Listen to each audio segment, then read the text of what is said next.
this is different. And I love it, man, because it got me thinking like I was back at school again. I don't even know where you come up with these questions. I want to know how you come up with these kids. You're so innovative. I'm like, look, I mean, your mind is good. Like you said, you're a history teacher, and your mind is going all over the place. So, and it's also wonderful to hear people talk sanely to each other. You have something amazing going with the show because you're there and you're educating us. Sure. Your platform gives us an opportunity to really let our guard down. And I've never told anybody in public about that experience with my dad. And on your platform, I don't know why I did that, because it's so comfortable and we're talking about things that matter. I love the little anecdote of comedy with your would you pay for it? Would you not? I love that. I love how you added that in to kind of break up the tension a little bit, because it gets serious. We want to know people's stories, you know, and that's what TKN does, you know. So I love uplifting human being. Last name Ferrigno, first name Lou. Lou, welcome, my friend. Thank you. That's the best introduction I've ever heard in my life. You know something? You need to quit the show and be my moderator. Avi is a poet, but he doesn't know it, but his feet show it. You're unbelievable. Last name Wilkins, first name Lenny. Lenny, welcome, my friend, to the celebrity tournament. Well, thank you for having me, and I'm excited about it. I'm looking forward to this. It should be fun. Last name Murphy, first name Calvin. Calvin, welcome to the tournament, my friend. Damn! You said it just like I wrote it. But these rhymes are going to wind down as I've reached the home stretch. The one and only Stretch. I appreciate it. A lot of these rappers out there. You gave me good eargasm tonight, man. I love your voice. I love the things that you talk about. Well, you're the best I've seen. You're the Michael Jordan or LeBron James, whoever you want to make the GOAT. This is why your audiences love you. This is why you continue to great guests, and great guests beget great guests. I just want to do this again and again. I feel like I've made friends. And again, I've taken the competition part of it out because I've just enjoyed talking to you guys tonight. Oh man, most definitely. This is, this I think my top. I think the intro you gave me, I gotta give it to you. I like. You deserve it. I mean, yes, pain is inevitable. I mean, there's a reason we have these sensors in our body. I mean, they're warning signs. In other words, something hurts. Obviously, something is amiss. But she would sit at the kitchen table looking out the window for quite a period of time while the food was getting prepared. And I wish I had took that time to sit down with her and ask her questions about her being a child, along with my aunts, my uncles, so I could not only be a blessing to her and know more and sympathize and love her more as a mother, but also to know more about myself and my sisters and understand where we've come from. This thing has drawn me out of myself and thereby drawn me into myself. But I learned a lot. And from you, Avi, I always learned something from you.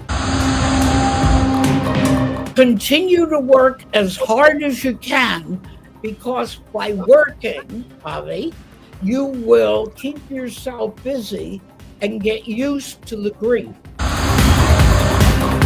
More underrated, we have Billy D. Williams, Italian man named Skippy, or Unicycle. I'm sorry, Italian men named Skippy. Put me away, Avi. Archie Bunker, the mountain climber. Ralph Cramden, the yoga instructor. Or Don Corleone, the computer repair person.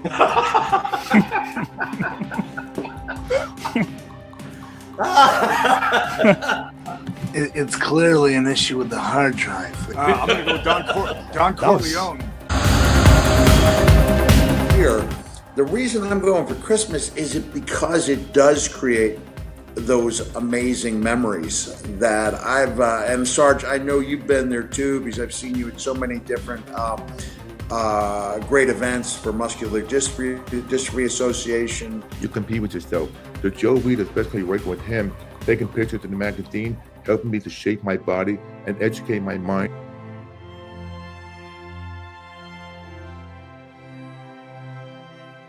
There are those of us who like to venture to the unexplored, to see the beauty in the strange and unknown.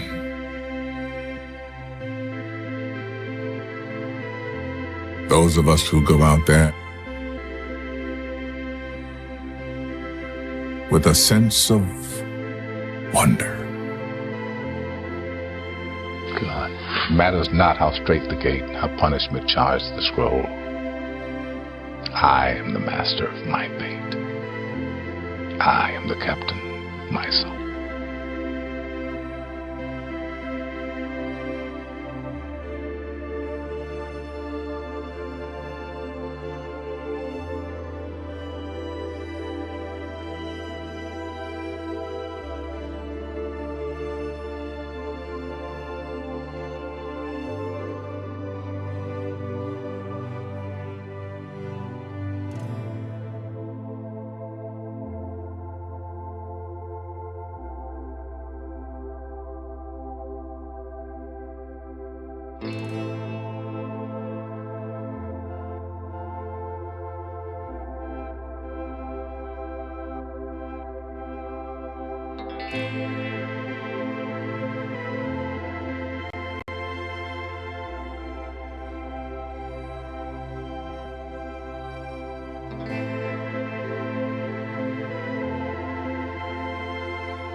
There is nothing that was on TV tonight that even remotely rivals what we did on this broadcast. Hi, I'm Rick Barry, a member of the Basketball Hall of Fame and one of the NBA's top 50 players.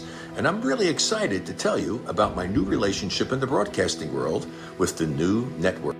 It's TKN, and a young man named Avi Klein has poured his blood, sweat, and tears into creating this new network and assembling an amazing group of individuals. Legends from every walk of life who are just bringing their knowledge and their experience and their wisdom, and this is amazing. I feel like this is a cosmic convergence of what is most important to him, and he's such a stand-up guy. Avi, congratulations. I don't know anybody that can talk as much as you. Seriously, I thought I could talk. You are unreal. What you do it with class, understanding, professionalism. You're simply amazing. I told you that when I first met you, and you ran off my autobiography. It basically was a book. It was simply fantastic. And to think that you do that every show. It's very respectful, and he really connects with the artists and his audiences, and I felt like this guy's on to something, and I'm proud to be a part of this with him. And I really thank your support. I lost my father, and you were the first person to support me in all that, and I thank you so much for that. The greatest wealth is when you can share it with someone. You can share your victories, you can share your failure, you can express your deepest feelings, but the greatest wealth is to be able to say that I have a friend, and I feel an unbelievable level of wealth, and a lot of that is because I have somebody like you. Are you here to win the whole darn tournament? I don't play. I just win. Robert, would you like to win this entire tournament? You know, all those luminaries and athletes and strongmen notwithstanding, the most dangerous place on this show is between me and that prize. That's all I'm going to say. You're chomping at the bit to get in this thing. Oh yeah, man. I've been telling you, brother. You brought up some names to me, and I was like, I can't wait. I hope they don't see me, because it's going to be on like a steaming pot of neck bones, baby, and I'm not playing. Are you here to win the entire thing, my friend? I'll just say this, Avi. Winner, winner, chicken dinner. But are you here to win the entire celebrity tournament when it's all said and done? I saw a very familiar face in Mike Rotundo, better known as IRS, and he said that he was here for the winner chicken dinner, and I want to take away that chicken dinner, so yes, I want to win this whole shebang. Last name Smith, first name Joe. Joe Smith, welcome, my friend. Oh my God, Avi. Where did you get all of that from? Oh my God.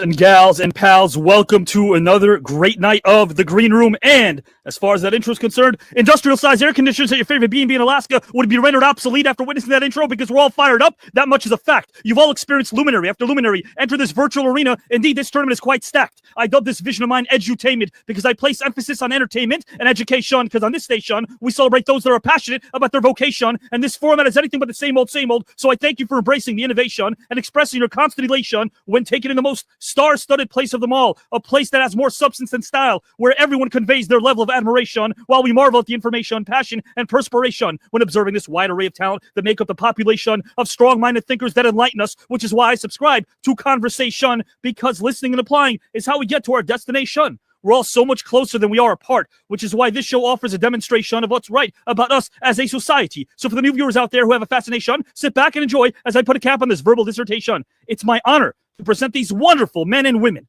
who don't see themselves as merely a luminary. So it's a pleasure telling their life story biographically while condensing it with rhymes with a melody. Unity is the real prize. So with that, let's all rise and reprise our roles as educational voyeurs that never chastise or agonize, but rather revel in our beautiful reality without needing a disguise. Here on this network, we're allergic to lies. Even the bard Mr. Shakespeare once said that it's not in the stars to hold our destiny, but it's in ourselves. So if you love something, don't hate others that do, because doing is the sweet nectar that's most rewarding. Take a moment to breathe. Admire your desire to aspire, because if you don't, life will be but a blur. Of this, I'm sure. So never hate the flower for starting out as a seed. Long distance running is essential. It's not a stampede, so don't run anyone over on your way to the top, because you can focus on yourself, but don't forget to cheerlead. Root for your loved ones and lift people up. This human fortune cookie hopes that we've all agreed that positivity is something we can never concede. Guys, this isn't a podcast. It's an event. I'm not a podcaster or an interviewer. I'm a conversationalist.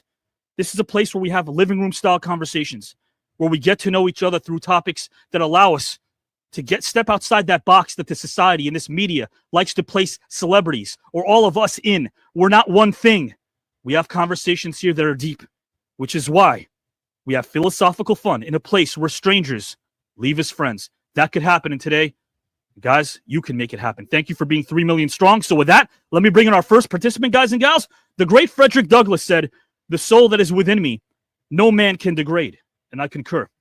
When I put pen to paper each and every night, I tell myself, be true to thine own self, even when the self is on the verge of imploding. The service we provide others is what keeps us grounded. Guys and gals and pals, my next guest epitomizes the latter. He's grounded. He's class personified. And he's made so many around him appreciate that which should never be taken for granted. Life.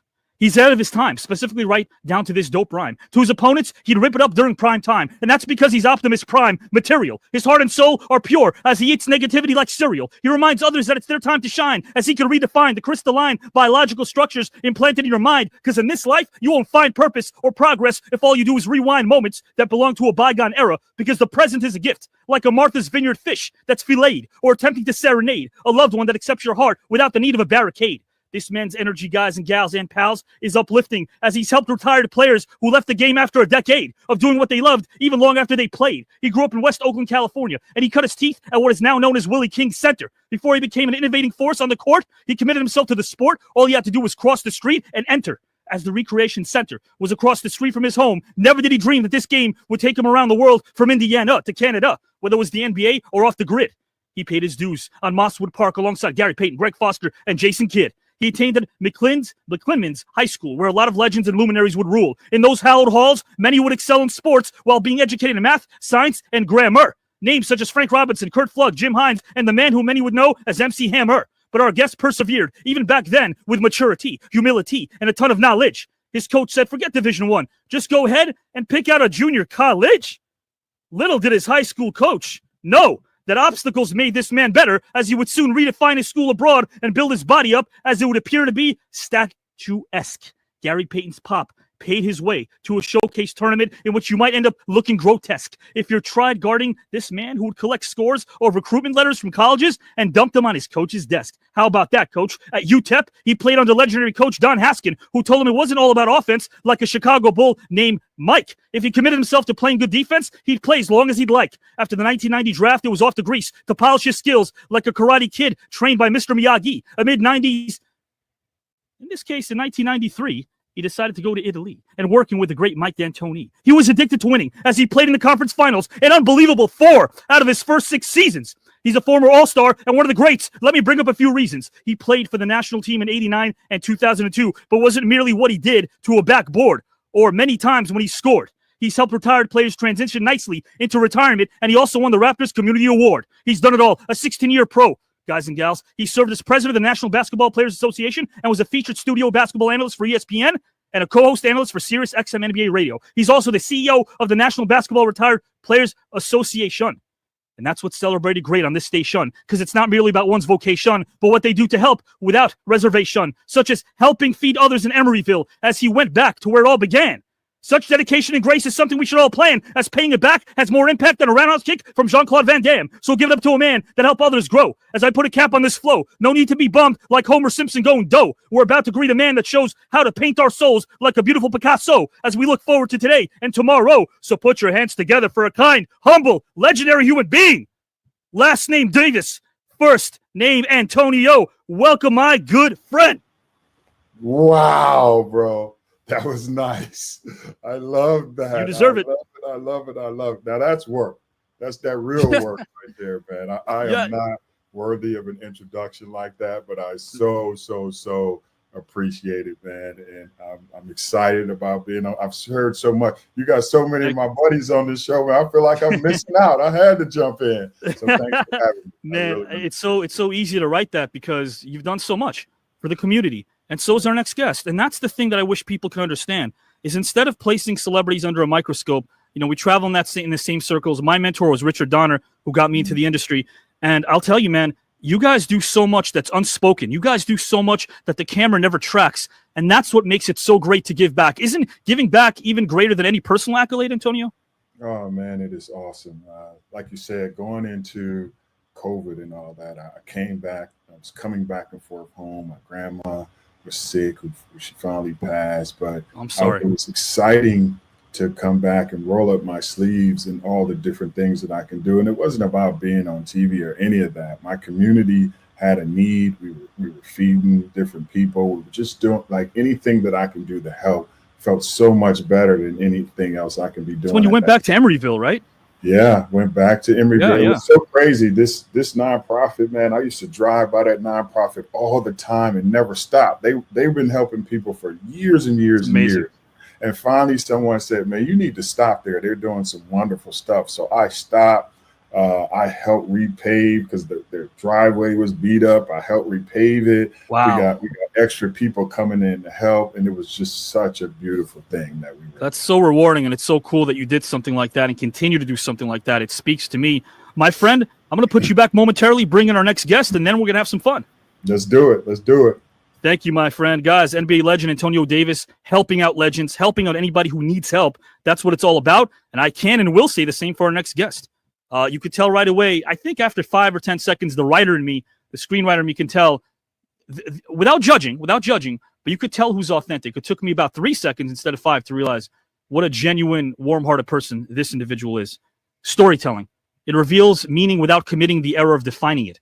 Our next participant is, guys and gals, a woman of honor, respect, dignity, and virtue. Time and again, she's filled a blank canvas with beautiful works of art that go several layers of magnitude deep. She's found the similarity in what's apparently different, and then finding herself in all of her roles. Do you know what that's called, guys and gals and pals? It's called honest and truthful storytelling. And through her works of art, we've benefited greatly. She was born in South Bend, Indiana, to parents William, a school administrator, and Evelina, who worked as a pharmaceutical company. Her mom was courageous as she worked 2 jobs and raised her beautiful children. Our guest, +3. She got her work ethic from her mom, while her dad taught her to be resilient in the face of adversity. She grew up playing basketball, volleyball, track, and she was also a cheerleader. She's given hope to the many, as the chapters in her book of life can motivate every single reader. She fell in love with modeling at age 13, as she was introduced to the profession by her aunt, Madam King.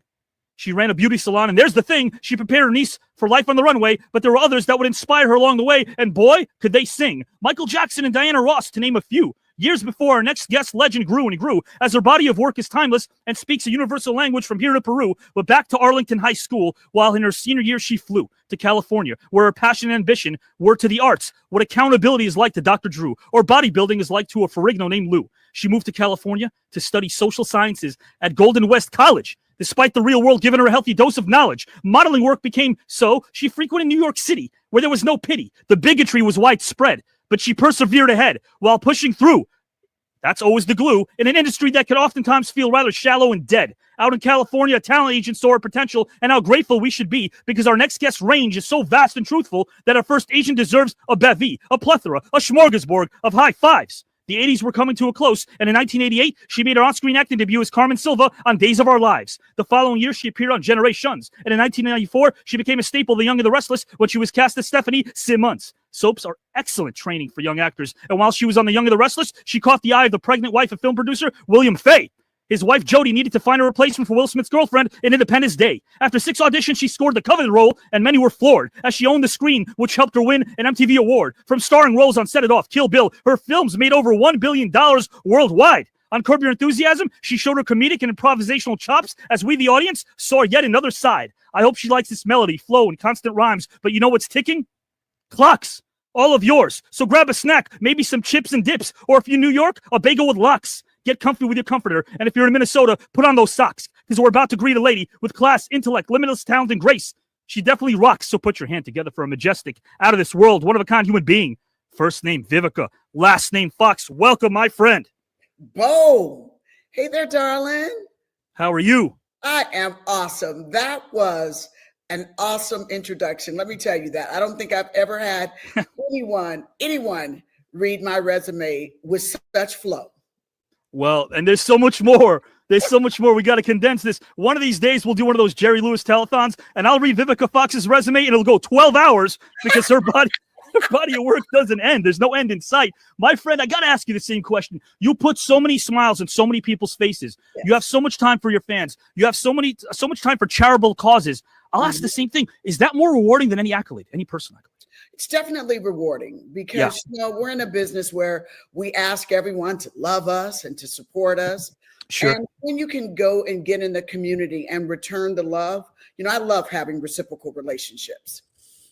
They're so fulfilling that when you can give a hug. Like yesterday, I went down to Palos Verdes for the Femme Confab event. Right. And to hear that audience laugh, because my job was to enlighten, encourage, and inspire with love. And when you get that feedback, they've been hitting me all day, like, thank you so much. I'm encouraged to go and do wonderful things to love myself more. Mission accomplished. So Mission accomplished. Definitely love giving back. Yeah, and you do it over every day, and you radiate such a truth about you that I think is so inspiring and also contagious, and we need a bit more of that contagious energy. So thank you for being you. Yeah. And guys, we're going to talk pretty soon between topics about Is God Is. We appreciate you. We appreciate our national sponsor and also the studio that last year said, Avi, you can't do this if it's a positive show. We need some salaciousness. No, we don't. Ha! We're having fun, and we're proving to everybody we can remain positive. And guys, Vivica Fox is here. Mr. Antonio Davis is here. I'll set up topic number 1. I'll kick it over to Vivica. She has the same topic Antonio does, so I will zip the old lip once I set this thing up for our audience. It's called 19th Century. Here's some motivation. You've been assigned, Vivica, to travel back in time during any period prior to the 20th century. You can visit any historical figure you'd like, and your objective is to inspire them and maybe even change the course of history for the better. But there is a catch.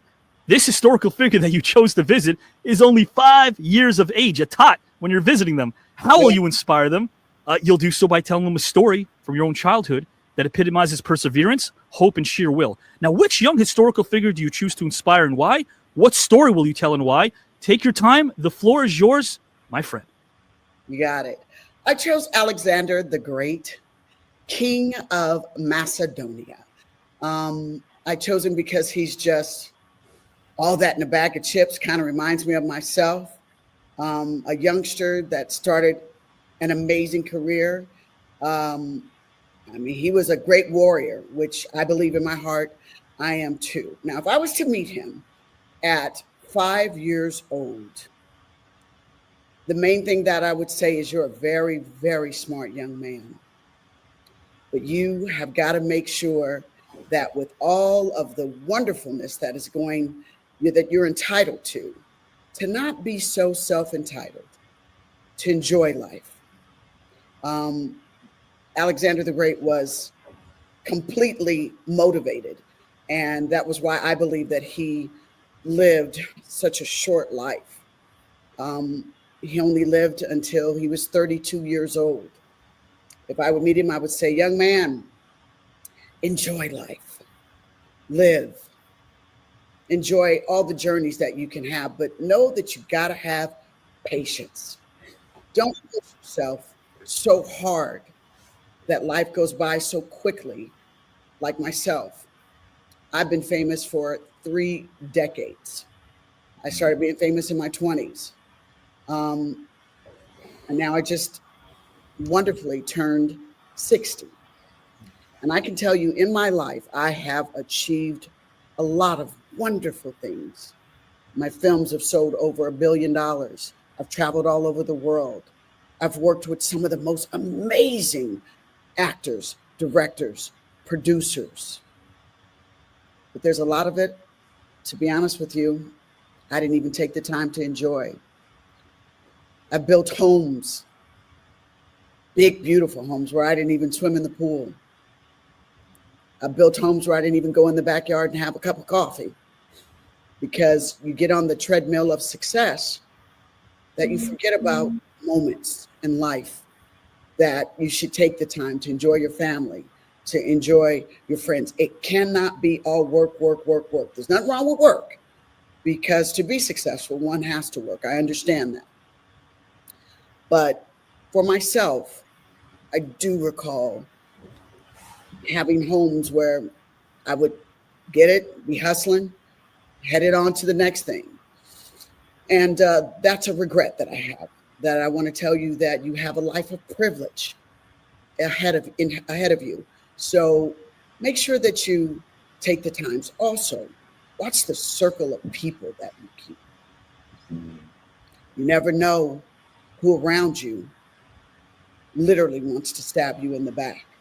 You don't know how envious they may be of you. So have patience and take the time to really get to know people, because people can be very deceptive, very deceptive. Your right-hand man can, when you turn your back, might want to poison you. I end early. So enjoy life, have patience, and also don't date too many people. Okay? That's date true. Too many people so you can have one good one that you can have a long life with. Vivica, I'm guilty of something. So my ex Gwendolyn, well, my ex Gwendolyn, I'm kind of a picky guy. I'm like a Seinfeld character, which I'm not proud of. But my ex Gwendolyn, I kind of dumped her because she rationed the last 10% of her toothpaste and spent more of that than she did the first 90% of the toothpaste. She had to get the last squeeze. She had to get that last squeeze of toothpaste out, and it drove me nuts. I couldn't stand it. Really? Yeah, it drove me nuts.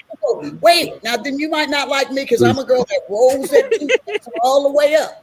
Don't waste anything. All the way to the end. And if I'm on the road and it's that good toothpaste I like, I'm gonna cut it open. But she suffocated this thing, Vivica. She suffocated that last drop. I'm like, let this thing breathe, for crying out loud. I'm telling you, when it comes to my goods, I make sure I get it to the last drop, because I like stuff. Okay. Like I like Joe Malone Red Roses. I turn it up and make sure. I don't blame you. I don't blame you. And you know what? We have experience, because I'm not such a young guy. We all have experience knowing that it took us like forever just to get that Heinz ketchup out. We had patience back then. Beating that thing to. Did you put a little water in it? No. Did you put a little bit of water in it to get He don't know, Vivica. He don't know. I don't know. Right, Antonio? No, you're right. I don't. I have no clue. You're teaching me. Corner and shake it up. Okay, man, I should have. And you know what else? I'll tell you what, man. Because your mama would get mad at you if she What? saw. Exactly. You know what though? I got my comeuppance because I got dumped once for not having patience to wait for 2 minutes and following microwave instructions, because for some reason I'll put a meal in the microwave. It says wait 2 minutes, and at the minute 57 mark, I got to pull that thing out. I can never wait the full 2 minutes. Now you know what? I honestly can't believe that about you, because you're a talker and you like to put yourself. You're like, it's done. I know. Yes. They say patience. That's patience. Have you guys ever done that though? You've never waited till the last minute to pull it out instead of waiting the full duration of the 2 minutes? I've gotten better at that. I've gotten better at that. I'm like, there's 5 more seconds. Just stand there. You're okay. It is a microwave, though. It's supposed to do it fast. So I wanted. But you're right. That's a man thing, I think, that's bro. A man that's thing. right, Antonio. I do that all the time. I never wait till it's yes. I always hit it and take. It's like a support group over here for microwave users because it's good. We can all relate to that. But guys, no, taking what Vivica said. I mean, I love what she said when she spoke about the historical context of it all, because you think of Alexander the Great, he needed wealth of Persia if he could maintain an army. And everyone, the celebrities included, that are doing so much with their time and their resources need all of you. They need you guys and gals and pals to not judge them or prejudge them like the media would do so. So thank you for bringing it up. In today's day, because everybody got to leave a comment. Yes. Like they put you in a box until, you know what? And then Vivica does stuff. And you know what's cool about that project? Everyone thought one thing about her. But the cool thing is, when you did that film, everybody looked a little bit different at how much range and versatility you had as a performer. You shifted your public image. And I saw that. And I said, you know what? I think that's so brave of you. Because, again, we're in the same industry. To take on a role that sometimes an agent doesn't want you to take on, or a studio, but you stuck to your commitment and said, you know what? I'm not going to be just what Hollywood paints me out to be. I'm not going to be one-dimensional. I'm going to show them other sides and facets of who I am. I have found that versatility has equaled the key to my longevity. You know, I tell young actors all the time, I said, listen, don't be just one-note Sally. You have got to be a triple threat. Know how to sing, act, dance. Because look at these, we got musicals that are making $1 billion nowadays. So true. You know, be versatile. So true, Vivica. And guys, please, we have a lot of actors, Antonio, and also athletes and aspiring entertainers. Listen to what Vivica says. I mean, she did this by rolling up her sleeves. And really, the sweat is the sweet. She worked hard for what she was passionate about. And so did Antonio Davis when his high school coach said, you know what? Yeah, skip, just go to JUCO, a junior college or something. You're not going to go to four. And then, man, oh, man, all that after Papa Peyton did what he did in that tournament, you got all these recruitment letters, dropped it on a coach's desk and go, I'm going to be whatever I want to be. I don't need your advice. Right. I like that. I like that. That was the first mind. And I love that too, because, you know, I have 3 daughters, and I tell them all the time that they can be anything they want to be, especially in this world today. But a lot of times I don't think we give our kids the sense that we had, like to dream big and do big. Amen. And it's so crazy now with technology and all the things that are going on. Like Vivica said, that you got to be super versatile now. Because now it's not just about getting in front of a camera or getting on a stage. There's a variety of ways that you can show your skills. So I love that Vivica is just, you know, she's kind of gone with the flow and reinvented herself. Stayed as sexy as I don't know what all this time. That's what it's about, really. Right. I do. Fountain of youth. There's no doubt. No doubt about that. But no, you're right. And before I kick over to the same question to Antonio Davis, like it used to be a triple threat was enough. Now it's a quadruple threat, a quintuple threat. You got to be a host and have hosting skills as well. You got to know how to do tech stuff. There's a lot of confirmation bias going on because people they want unreliable sources to verify what I think is inherently unverifiable. So they have an excuse to spout their nonsense because they have a platform to do it. Yeah. And it's scary because our kids right now are worshiping the gods of TikTok as a reliable source, and it's replacing the library where people can't do research anymore, guys. And I think it sucks. I think it's so awful. I told you this off screen before. I won't even mention it in detail. I stopped teaching U.S. history because my own assistant principal didn't know how to spell Frederick Douglass's last name. And furthermore, when I introduced her to Diane Nash, who is one of the last remaining freedom fighters alive, a good friend of mine, Diane Nash, who was there with Martin Luther King, who's a hero. When I said she was a public speaker, I brought over to the school. I said, hey, this is Diane Nash. My assistant principal pretty much did one of these. Hi, and then walked past her. I'm like, are you serious? Are you serious? They wouldn't let me teach about the Buffalo Soldiers. They wouldn't let me teach about Frederick Douglass, the real history, and it's a real freaking shame. I had to skim over Medgar Evers, so it sucks. I left. People who know me. I left school that next day saying they're shackling me. I can't teach history the way it's meant to be taught. And unfortunately, it's happening across the board, guys. It really is. I think for both of us that we kind of took a hold of our own careers, because I left Indianapolis when I was 17 years old in search of a dream. And I had so many people telling me, you'll be back. Watch. Wow. You'll be back. Oh, yeah. So, you know, I have a saying, make your haters your congratulators. I love that. It's not going to get you and your dream, but you do. Mm-hmm. I love that. I love that. Man, that's perfect. And then don't even hang your hats on the past, because if you don't heal from what hurts you, you'll bleed on people that never even cut you to begin with. It had nothing to do with your pain. All right. So tell him, Avi. Tell him. Don't tell him. You guys are bringing the best out of me. That is the truth. And guys, man, thank you. I'm feeling this already. Thank you. I really, and I value your time. I want you to know that. That's why sometimes I fast talk a little bit as well, because we all have a lot of things to do, but you guys are really inspiring people, I could tell, being who you are. And that means the world to me. Mr. Antonio Davis, good sir, I will ask you the same question. I won't read the whole thing, but I'll kind of set it up for our fans. You're going back in time prior to the 20th century, and you could visit any historical figure that you want, and your objective is to inspire them and maybe even change the course of history. The catch is that this historical figure is only 5 years of age when you're visiting them. How will you inspire them? Who are they? And you'll do so by telling them a story from your own childhood that does epitomize perseverance, hope, and sheer will. My friend, the floor is yours whenever you're ready to go. Good sir.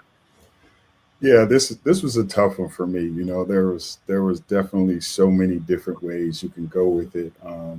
I choose Richard Allen. Richard Allen was a minister and an educator, and actually formed the AME Church, which now we call the African Methodist Episcopal Church. And the reason I know that is because my grandma, I grew up in that church, and it was something that kind of kept me grounded, as I was navigating through Oakland, California as a young kid. But I remember so many times her, dragging me to church, making sure that I set up and I listened, I sang the songs and all that. And I think when that seed is planted in us as young kids, no matter what kind of happen and what we go through, we can always come back to it, fertilize it, and grow from there. So I chose him, for the reason of the AME Church, as I see it today, has kind of been stifled and kind of not grown in the way that it has. And as I look into it, and now my mom is highly involved, some of it is just structural stuff, right? Like every year they have to vote on their pastor to come back. So can the pastor really do things in the community? It kind of stifles young people from coming in because they just learn and view things a different way now. So I think there's a lot going on. So I would try to go back to Richard Allen and kind of tell him a story, really just about myself. Like, hey, young boy, like, I know you're curious and smart and full of big dreams, living in a place where people didn't always call you the thing you should be called, which is young man. And I grew up in a time like that, far away from here, where they still were fighting over skin color, money, and power. But listen, I had something special. I had the church, a place where they played music, where there was love and people doing good things. And my grandma was a leader. And although she didn't wear a crown, she was a queen. And in this place, I saw her as somebody who was going to protect me and guide me and move me and allow me to dream. And I love that about my grandmother. And I so miss her so much. But little man, as you grow older, you'll have an opportunity to really make some changes, right? As myself, I started seeing fewer and fewer people come to church, not because they didn't love God, because they didn't feel hurt, right? They didn't feel like church was strong. They didn't feel like the doors were open. They were more harder to get them open each and every time. There were no new songs, and some wanted to speak up and lead, but they weren't allowed. And I thought maybe this place needs to grow up. It needs to grow up like I've grown up.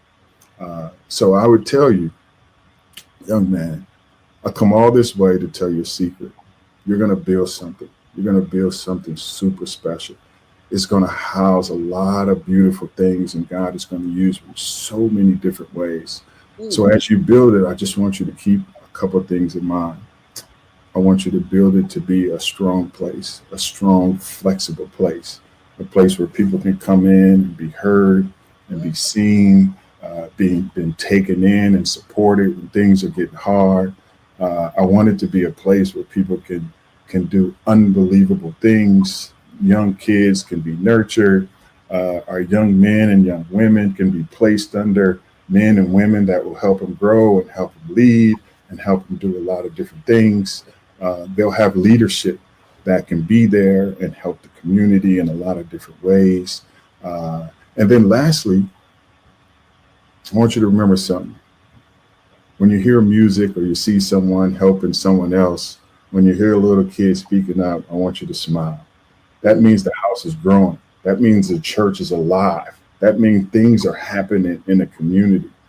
And one day when you're all grown up and people are looking around for answers, you're going to remember the story. You're going to remember that I told you that a little boy like me who had a grandma who gave him a place and a space each and every time there was time to think and time to move around. She took him to a place where there was love, there was acceptance, and all of that. And that's going to be needed. It's going to be needed across the world. And you're going to have a place in that. Just be patient, though, and make sure you keep everybody in mind, young women, young men, little boys, little girls, and you create this safe space in the way that we're going to use it today, okay? I'm counting on you to do that, all right? You be good, little man. And that's what I would tell him, Avi. In Jesus' name, amen. That's so beautiful. You guys are incredible.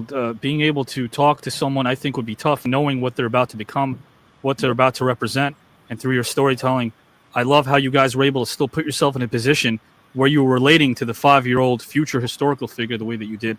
I would be nervous. I would be shaking and quaking all over the place. I'm gonna tell you, Avi, I had to put a lot of thought into it because you got us with, first of all, start with the history thing, and then it was to talk to them as a child. Right. Because we live in a society now where our children are so ADD. You got to catch their attention quickly because that's such a good point. With my godchildren, and we have to literally tell them, put that phone down. Yes. I remember when I was teaching, one of the students, Antonio, I don't know, one of the students was texting another student, and I was like, "What are you doing?" He goes, "I'm talking to my friend." I'm like, "You're not talking. You're texting. You're doing anything but talking." So that's what they do. They can all sit at a table right next to each other and text each other. It's insane. It's absolutely crazy. And now execs, like the kids, we can give them kind of like a green light and a hall pass. We get it. They're younger. They don't know any better. But then the older folk, like I used to write for Carl Reiner. And he could not stand, before he passed away, there were those old flip phones. And Carl Reiner, who was Rob Reiner's dad, he was part of this writer's room. And I'm like, my first gig is to work under him. Or there were all these other younger writers with flip phones. And he came into the room one day and he said, "This does not make you funny. This does not make you smart. This is going to make you dumb." And he was so pissed off that one of the young writers was like, "Hey, Carl, I'm doing a stand-up set. Do you have any advice for me?" He goes, "Yeah, I do. Come over here." He goes, "Don't suck." He was so agitated at that point. It was like, oh my God, I got to write for him. But back to what Vivica said, Antonio, and what you gave that incredible. I mean, it could be a soliloquy too if there was no audience there. What you guys were able to do and transcribe is I couldn't do that because there's such a creative way of connecting to the audience in an educational fashion. You guys did that, so thank you again for taking a little bitty concept and bringing life to it the way you guys just did. Man, that was super. God. The other thing is you already know that this person is going to be great. You've got to be careful not to fool with that either. Right. Yes. Don't mess things up. You want to encourage and empower and do those things. You fool around, say the wrong thing. Like Marty McFly's dad, who you want to give confidence, build him up. Right. Yes. Man, I got you there. Guys, I'm going to jump into the second topic and then we're out of here. One more topic to go and then we're gone. But I do want to bring this up as well, guys. Vivica, please. There's a movie called Is God Is. Yes. And I'm excited to know more about it, my friend. I've got to pick this one piece of hair that's not blending into this. You look great. You look great. There we go. Bam. Okay. Bam. Down. All right. There we go. Okay. There we go. Better. It was like over there. I'm just gonna hang out. Okay. Hey, Avi, we don't have that problem, Avi. You good, bro. You good. I know how she feels. There's one little hair, I go nuts out of place. Oh my God. I'll make you feel better. There we go. Yeah. Fix it. Right. So anyway, I got it. And I shared that with y'all. See, I'm feeling comfortable to let y'all know that I appreciate that. No, we're letting our hair down literally. There you go. I love it. But yeah, there's this great film I want to talk about because you're humble. You don't bring it up, but I want to bring it up. Is God Is. Can you tell us a little bit about that, Vivica? Yes, Is God Is a thriller that I have coming out very soon. I'm headed to CinemaCon in Vegas next week for us to give a teaser of it. It's directed by a young female, Alicia Harris. She had an off-Broadway play that was seen by Tessa Thompson, and they fell in love with it and said, we're going to turn this into a film. It's starring myself, Sterling K. Brown, Janelle Monáe, Erica Alexander, and 2 young ladies, Kara Young and Mallory, that I cannot wait for you guys to meet. They play my twins. Sure. Basically, in a nutshell, it's a story that we really don't like to deal with, and it's domestic violence. But the way that she tells the story is going to blow you guys away. I don't want to give a lot of it away. Sure, but sure. The thriller, like especially in the African-American community, right? Filmmaking that we've never experienced. So you guys stay tuned. Is God is going to be coming to you soon, starring your girl Vivica A. Fox. I'm there. I'm right there. I want everyone else to be there as well, guys. As you know, even after our guests appear, we want to make sure we pump everything up for them even weeks later. That's something other streaming services should do, other live streams should do. And I'm also, sidebar, going to be on an episode of Damon Wayans and his son's new show. Papa's House. Okay. Yeah, Papa's House. On a Monday. So you girls working. Y'all know me every day. No, local listings. Yeah, we're going to pump that thing up. And I love that. And guys, listen, again, we're going to talk about Antonio Davis and what he's done in his position, his new position, very, very soon. Because, hey, what he's doing for some retired players, and when I say some, I mean many, is giving them the hope that they need during a transition that could be tough. And Antonio can relate because his mom worked for the same company, I think, for 45 years. And when she retired, Antonio, it was really tough for her to transition. So yeah, it was. And anytime, and I've heard it a few different ways, we talk about our armed forces, right? Anybody who's been in our forces have, been doing something for so long, and then all of a sudden it just stops. And now you're supposed to do, especially when it's regimented, right? Yeah. Like there's certain things that we've been doing for so long. Like when I stopped playing basketball in my mid-30s, I've been playing for half my life. Yeah. And now you just take that away and you want me to go do something else immediately. It's just not that tough, And what I try to get a lot of our players nowadays to understand is a lot of what they feel is just normal stuff. Like don't be shocked if you feel a little down or depressed or any of those things. You just got to talk through it. And as men, especially, I know the WNBA, the women, they do a better job at us, but they still have their stuff, But as men, we want to hold it in and we don't want to tell nobody. We don't want to talk about it. We don't want to show weakness. Like that's the crazy part is it takes strength to be that vulnerable and let people in on what you're doing. But it's so important that we do that we let people know, that we let people in. And we just have this natural process that happens. So as a part of my job now is to make sure that I set the space so that it's a safe space. Yes. So that there's support around it, around this process. We meet people where they are, right? Like, because everybody's going to finish up different, right? Like Michael Jordan will finish up different than I did, for example, right? This guy will finish up different from this guy. We'll have different needs. But I think for the most part, when you ask us like, hey, what is it you miss the most? It'll be that camaraderie. So we miss hanging out, being in the locker room and all that. Sure. And we miss the competition. Like we miss wanting the winning, the losing, the game shots. We miss that kind of stuff. And that's normal stuff. So we got a lot of work out here to do because we have a wide range and we have different areas that you're doing it though. Tackle.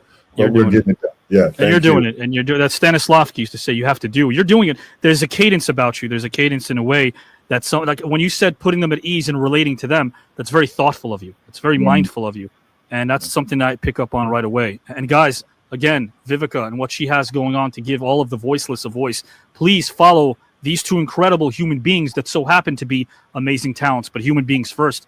And we applaud them for being the type of human beings that they are. Incredible. We're going to get into topic number 2, but very quickly, as we always do, a 60-second tribute to some of those that we've lost that are a part of the show that are no longer here. We definitely respect them as they've crossed over to the other side. Of options for Gallagher, more underrated than why? Sauerkraut, Henry Kissinger's deep, soothing voice, or dogs wearing sweaters? I like dogs wearing sweaters. Do you have fun? Yeah, I haven't done an interview in 20 years. What a great guy. He was Mr. wild. Sizemore, first name Tom. How are you, my friend? So I could turn the volume lower if you'd like next time. If you'd like me to do that, Tom, I could do that. Wow, that was something else. I don't know what I can do now. Oh, please. I got nothing. That was terrific, man. Thank you, my friend. I appreciate that. And you know what? As charming as a guy that you are, man, and as honest as a guy as you are, and as down to earth as a guy as you are, you played a character that isn't so down to earth named Scrooge in college. You played Scrooge, and of course, I feel like a thespian should rely on their instinct. Do you feel like you rely on your instinct a lot as a storyteller as well? I mean, playing Scrooge at that young an age was, when I think about it now, I only way I could have done it is I was relying on my instincts. You know, I could have done it the other way. Okay. More underrated and why? Unicycles, Italian men named Skippy, or sophisticated dinosaurs? What? More sophisticated dinosaurs? Yeah, I want to say the sentence. Italian men named Skippy. I just want to say. Yes. Yeah. Italian men named Skippy. I just want to say the sentence. Italian men named Skippy. Yeah, something you'll never hear. Yeah. Did you have fun? Did you have a nice time? I had a great time. It was ball. Yeah, man. I want to do it again. This is great. I just think it's going to be, a lot of fun for people. I don't think people. Night before he passed. Something like this on the air. I don't think really. No, there isn't. Went to a coma. I just think it's going to be I'm very interested in how people respond to it, because I know it's going to be interesting and see if people tune in and stay tuned in, and I really hope they do. And I'm all yours, bro. Let's go out and make this work. All right, I'll talk to you soon. Okay, bye. Gone. And the following individual was a mentor. Teacher workshop, and one of my students finally said about my class about iambic pentameter. He finally said, "I got it," and he was excited, and it was both his elation and those three words that make it worthwhile, right? Amen. You got it. But I think I've got to have equally passionate people involved in the production of it. That passion will override any reservations anybody has as to the show's potential for entertainment or education. Did you feel as if transitioning to the stage and performing live theater was a natural fit for you? Yes, I did. I always felt very comfortable on stage. More so on stage than I did in film or television. So I'm looking forward to you, Avi, giving me your thoughts and your input, because as I told you, that piece that you sent me is, I love good writing, and I think Thank that's you, been sir. my career. And this is a beautiful piece of writing, as I said. I'm referring to the piece that you wrote me. You're onto something because you're a writer. You're a creative force, and I want to hook up. Thank you so much for those kind words, guys. Thank you for being you, my friend. I appreciate you and respect you wholeheartedly. And that goes double for me to you, Avi. Legend. Oh, your dad. A few months back, yeah. You guys would have enjoyed his company. Vivica, I'd like to think he had Hollywood good looks. I'd like to think he was a good-looking guy back in the day, but he was quiet. He was humble. He would have enjoyed sitting down here. Yeah. Last thing, I'll give you some levity, because even when he was dying 2 days in the hospital, 48 hours prior, that maybe getting a new pacemaker would save his life. Upon hearing that there was a chance, and then realizing there wasn't, they said you have 2 days to live. And when I came over and visited him, because once they explained it, once total heart failure hit, the liver wasn't working, the kidney, everything shut down. All the organs were shutting down on him. Shut him down, yeah. And I went to visit him, and I do this show, and of course on Saturdays, and I go live. And I asked my dad, I said, "Is there anything I could do for you?" He goes, "I've never seen your show," because he didn't have internet, didn't want to have Wi-Fi. He's old school. Yeah, but he goes, old school. He goes, "If you go and do the show now, I'm going to watch it on your mom's phone for the first time." And that was the show David Justice was on. I said, "All right, I'll do the show." And then, of course, he noticed there was a lot of tears in the room. So even while he was dying, he wanted to make people feel good. So he summoned me over with those big fingers of his, big guy. And he said, "I got something else I want to tell you." I go, "What?" And he goes, he looks around, "Get me some water."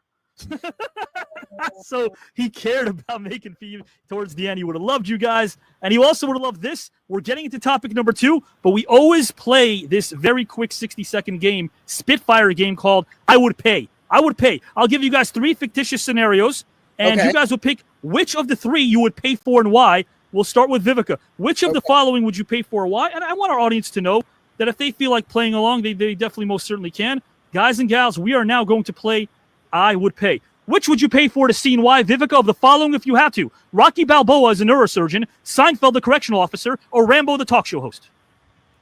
Okay, with that Seinfeld as a what? A correctional officer. Yes, Seinfeld as an officer would be off the chain. Because he would add some humor definitely in there, that we would love. Seinfeld is just awesome. So yeah, it's a good pick. Seinfeld as a correctional officer. What would he be correcting and how is what I would want to know. Well, why do they call them bars? You can't drop them or anything or rhyme with them. I don't know. I like that. It's a good pick. Antonio, the same question for you, my friend. Of the following options, which would you pay for to see and why? We have Rocky Balboa as a neurosurgeon, Seinfeld the correctional officer, or Rambo the talk show host.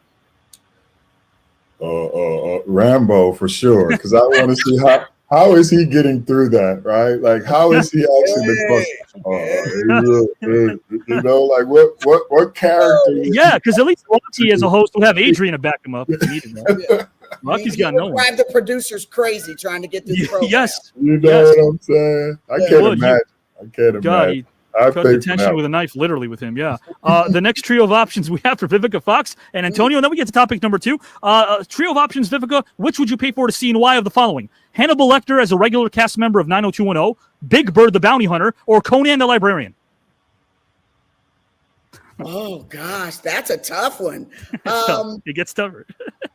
Geez, because I can't imagine any of them. To be honest,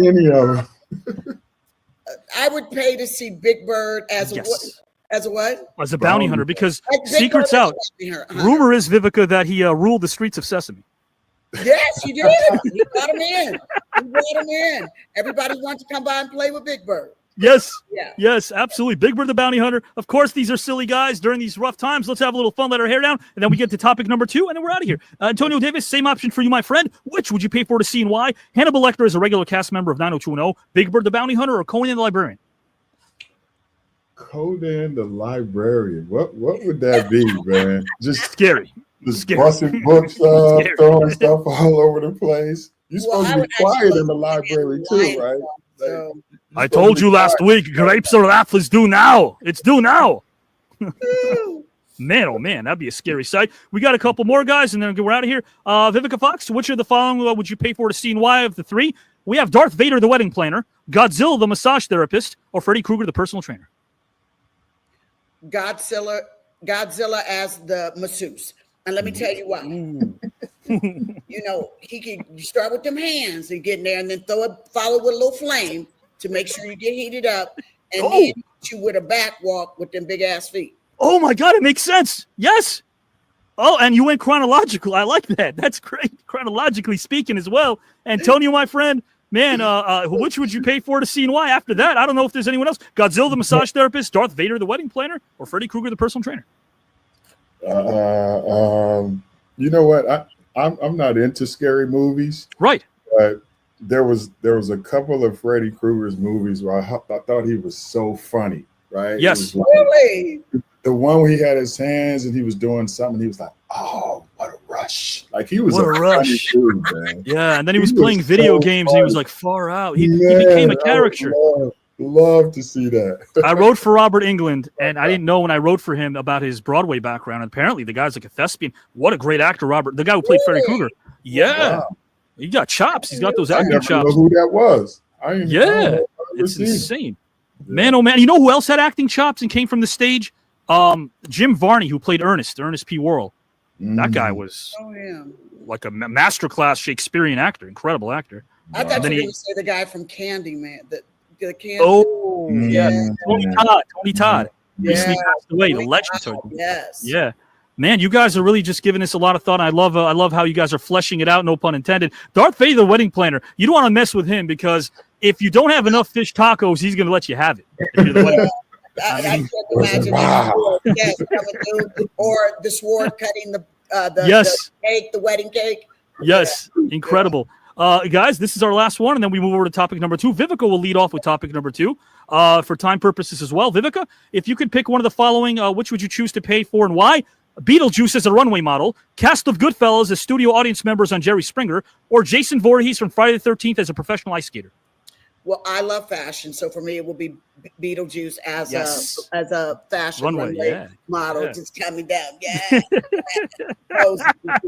working the hair. You know, I like it because I can even see the buildup. You got to say his name 3 times before he gets on stage and does his thing. I like that. Beetlejuice.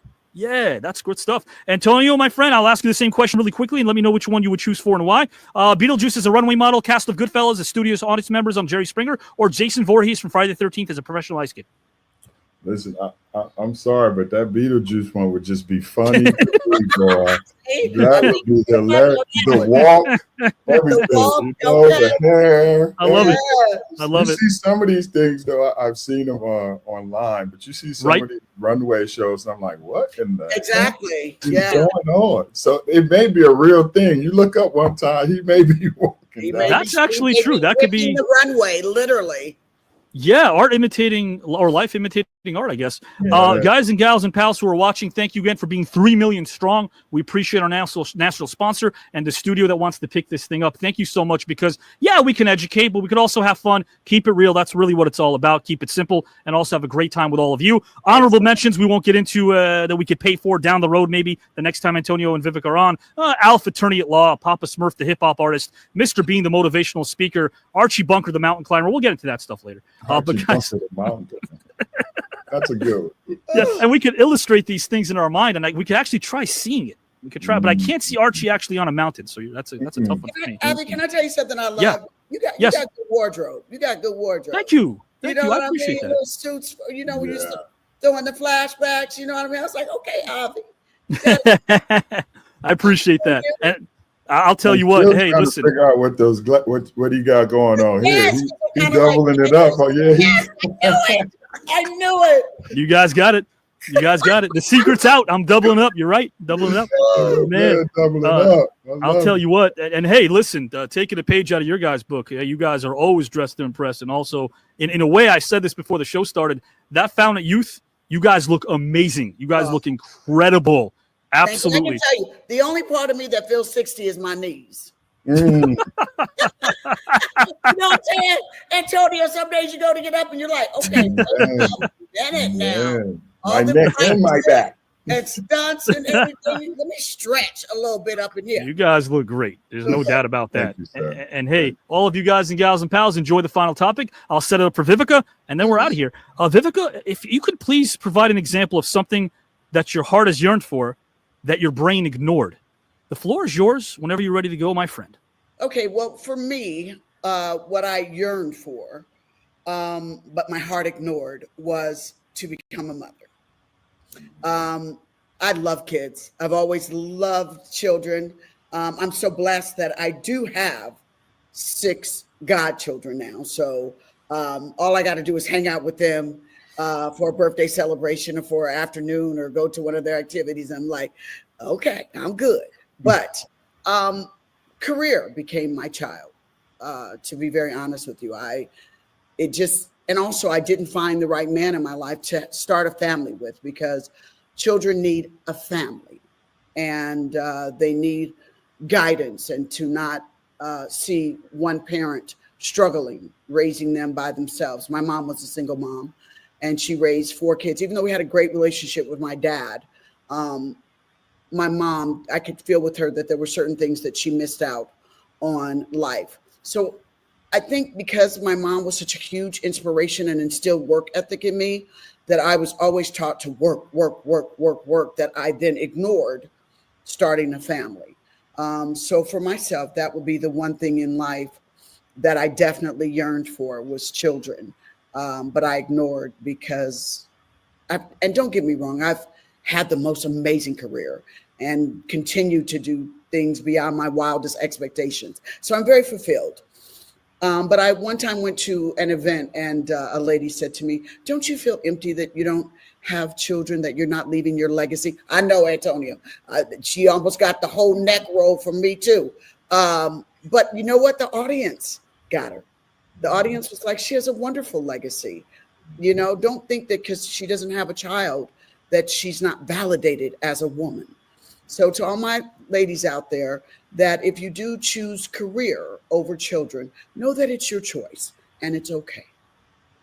Definitely. Good job. Yeah, That's incredible. That is. Oh my gosh. Yeah. Yeah. That's people need to hear that, because women do have it tougher in the sense that they're judged differently than men in areas of life that we can never really understand. You know, we are applauded when we kind of, I guess it's biblical. We bring back the big old dinosaur and put it on a table and say, here's what we got. We went out and hunted for some food. And then the woman is expected still to be the nurturer. But what happens when the nurturer wants to do nurturing in a way that can even better society, the greater part of society that isn't just limited to the household? We could do both. Why be put in a box? Yeah, that's beautiful. Yeah, I mean, I've always been the kind that, please don't try to put me in a box, because I'm going to bust out of that sucker anyway. Oh yeah, I can tell. I can tell. Live by my own rules. You know, I choose my own chapters, and I have learned to choose those chapters in life gracefully. I don't fight with nobody about me no more. That's definitely something I can say. I'm comfortable in the skin I'm in, and I'm my own woman, and I'm happy. I love your confidence, and I could tell that even on days that are tough, if you can't find your smile, I could tell that you always contribute to somebody else's, which in turn gives you back your smile. So that's beautiful, really. Absolutely. Antonio? I want to acknowledge, I love the fact that she said finding the right man. Right? Yes. Like, I think we owe it to kids nowadays, you know, Yes. to ensure that we are providing the best environment that we can, you know. And again, I got 3 daughters. 2 of them, I actually got 6 grandbabies, right? Wow. What do they call you? Do they call you Papa? Pawpaw, yeah. Oh, man. That's great. Yeah. It's crazy because I try to tell my daughters, like, listen here, man. Doing COVID ain't for making babies, yo. COVID is a reset for us to get this stuff together. Yeah. We know what they were doing. Man, 5 babies in 3.5 years. Wow. I was like, man, come on, what are y'all doing? But anyway. Well, I just hope the powers that be don't hear that. Grandbabies, though. Man, I love them. I wouldn't trade it for the world. But anyway. They're fortunate. No, they're fortunate. And I think all the women out, because we have a lot of women who watch this show, and I know they're inspired by Vivica. That's one of the first things when I'd contacted you, Vivica, to obviously appear on the show, is that you have a strength about you. And I think right now people across the board need that, even if they don't think they need it. Absolutely. And you supply it, because look at Vivica's journey. Guys, there's no nepotism here. Vivica started out with a dream, and then it came to reality through some hard work, determination, perseverance, all the words you typically hear.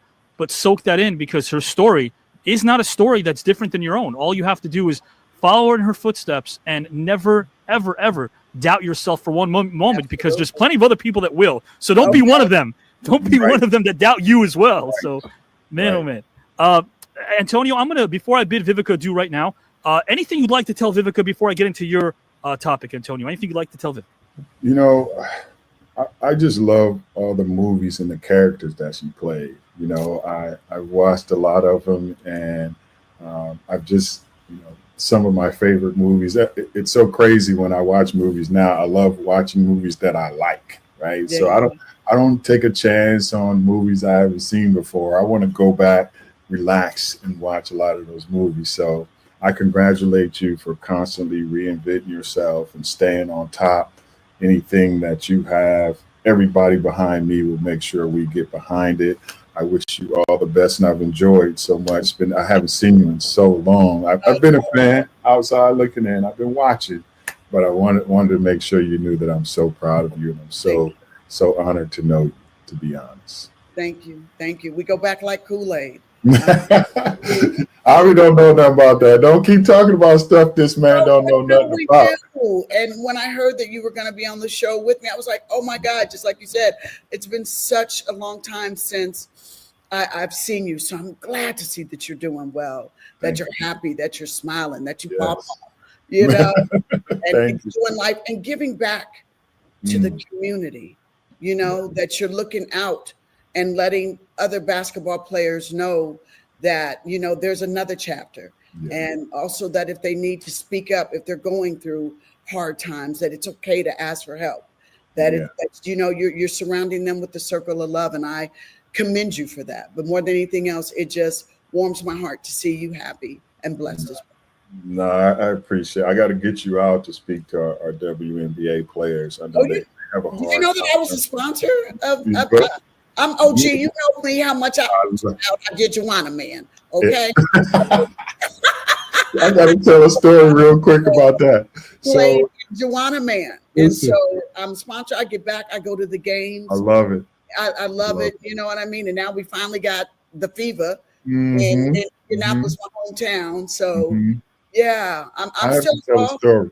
Yeah, I'm still involved. I'm gonna tell you a story about Joanna, man. Better So make sure it's a good one. I have boy and girl twins, right? Uh-huh. So love taking them to the movies. We're out the movies. We go see Joanna Man, right? And my little daughter, she's following along. She's laughing, blah, blah, blah. But I look over and my son is like confused. He got this confused look like, what the heck is this? So I finally grab him and we go out and he was like, what happened? Like, I thought it was a boy, then it was a girl. He could not follow the fact that he couldn't follow that this man would be playing, women's basketball. He was just he was 6 years old. He was not having it. He did not want to go back to that movie. I thought that was so fun. But I'm glad you said your granddaughter, she enjoyed it. Yeah. My daughter. Yeah, my daughter enjoyed it. 'Cause they twins. Sorry. Yeah, they were twins at the time. So wow. Man, it was Well, crazy. did you bother to say, well, I know this one in the movie? Yeah, I was like, it's okay. Like, she's cool, bro. Like, everything's cool. Like, everything's okay. They had fun. It worked out, blah, blah, blah. So, yeah, he got it later. I'll say that. Good. Yeah, we were doing our best to try to make Joanna Man 2, to be honest with you. And I Oh, was going to be coach, and me and Miguel would go at it with coaching and stuff like that. So, that may still happen, because the WNBA right now, they are really having a phenomenal time, and it's been a long time coming. To be honest with you, I'm excited tomorrow. This is my last gig of the week that I got to holler and talk with you and do a little trivia. And nice. Yes. Stay blessed, my brother. You too. So good to see you. Did Avi just bounce on us? What do you do? I know, Avi. He helped me do a wardrobe change. That's what's going on. That they rocking that. But I have never seen so much hair. And I last love it. year, oh my God, y'all got real pretty on them. So, and because last year they got higher ratings than the boys. They go get one. Yeah. One away in Boston. Yeah. It's tough to go on the road, though. Call time out. I was like, dude, what are you doing time out? I was on the side because I was courtside. I was on ESPN and everything looking fine. Doing your thing, yeah. And I'm on the sideline going, call time out. Slow them down. Man, boom, they was tired. You ran them out of here. Yeah. About 3. Yeah. Boston wasn't no joke, though. We have to give them Boston some is credit. definitely good. They just play football instead of basketball to me. Get out of here. Come on. No, I'm keeping it real. I miss the finesse of when y'all played. I mean, you know what I mean? Y'all played with finesse. They lean with a little bit too much with the shoulder. You know. They played football to me. A couple times I was like, damn, that wasn't a foul. Man. I know basketball. So to me, I miss the days of when you guys played. You know what I mean? Like, to me, it seemed like it was fair.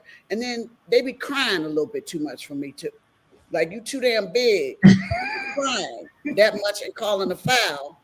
You're not the referee. Just go on, suck it up and get on back down. You know what I'm saying? Yeah. I mean, they be cussing at him. I don't remember y'all doing all of that. Man, they need to put you on ESPN. You got it. You got all that. Because it's cable now, they can swear. They had this one little dude the other day. He told the referee, "You see this bitch?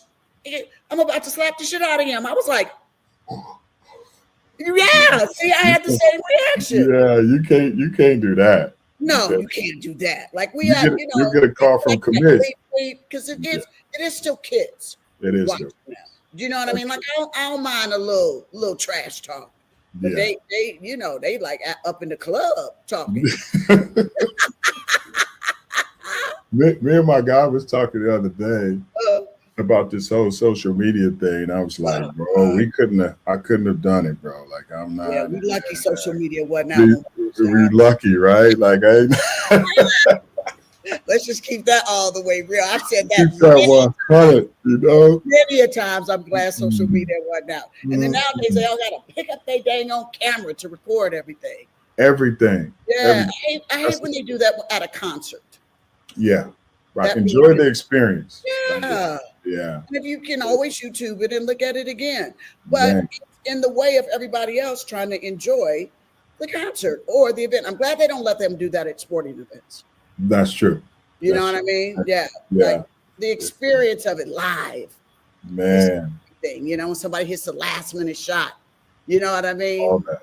All that. You can see it on read. That's why they pay all that big money to have it on TV. Sure. That's right. Let them do their job.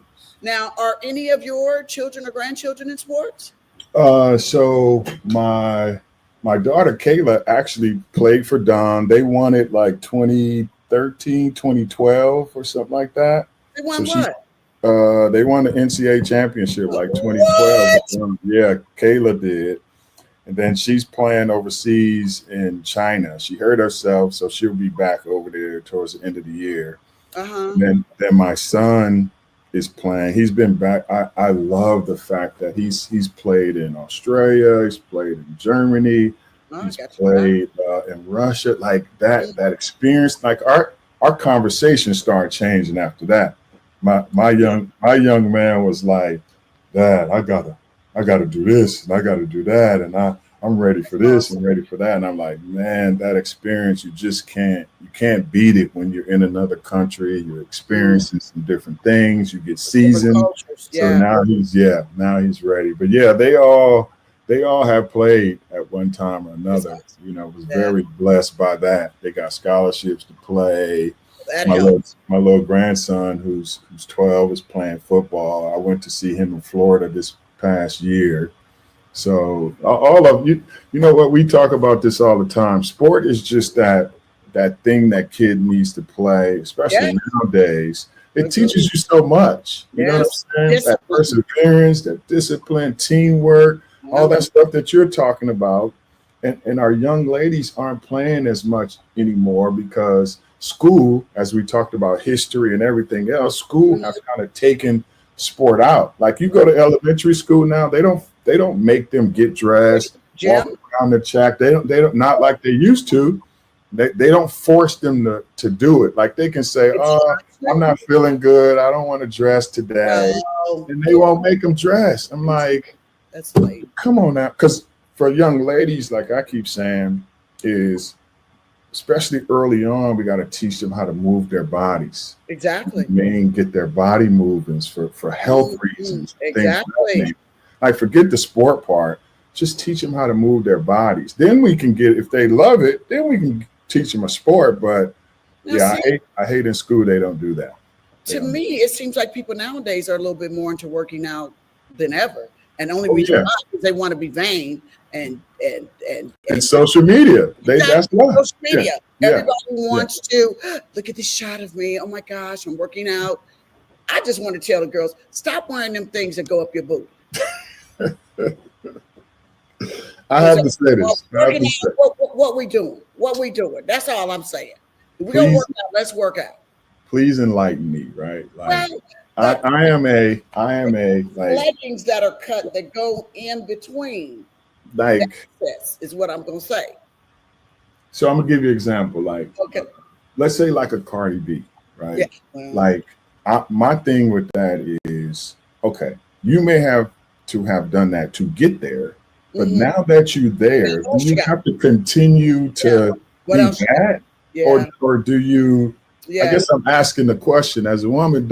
Can't she now start leaving something to the imagination? She got kids and all that. She don't have to dress the way. I don't know if that's the music industry per se, because sells so much, you know. So I think she's kind of riding that till the wheels fall off. I got you. I mean, literally, I do, and they keep pushing the buttons of exposure. Yeah. Do you see what I'm saying? So I think that's where she's going. However, I do know with her, like she's getting into producing.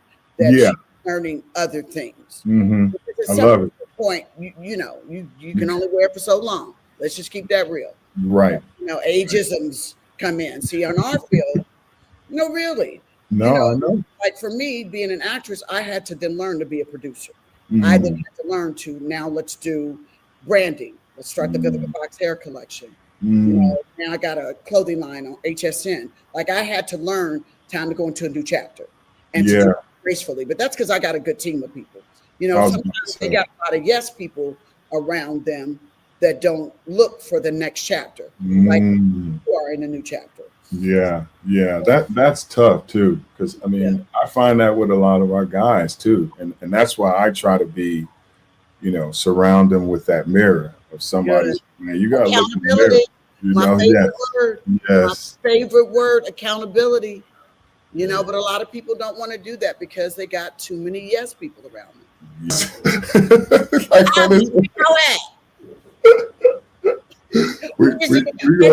I could just do a whole sports, and life conversation. You know what I mean? Grown folks talk. That's what we're gonna call it. That's what it is too. A lot of times, especially with the stuff that goes on. I don't know, where did he go? Welcome back, guys and gals and pals.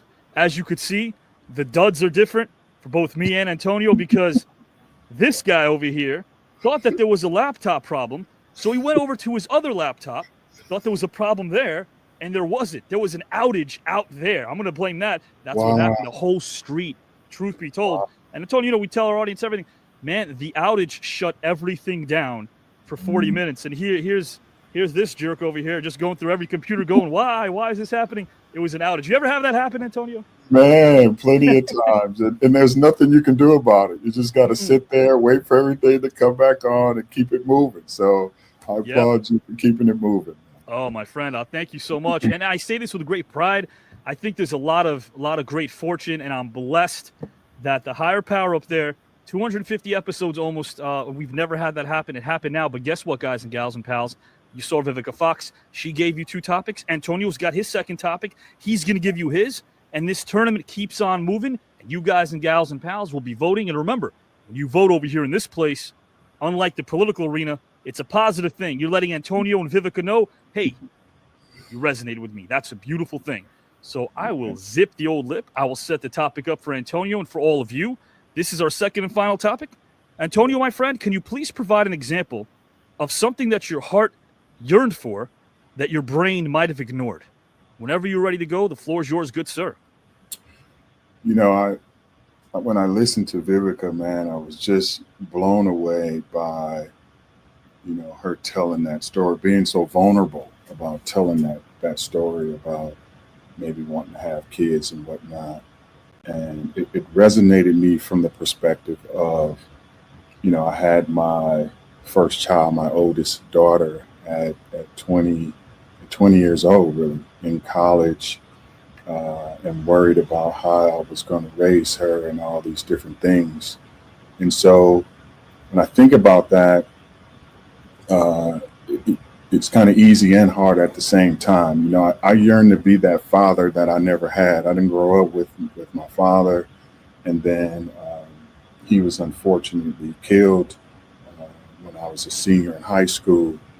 And then, so much of me was like, I don't want to be that.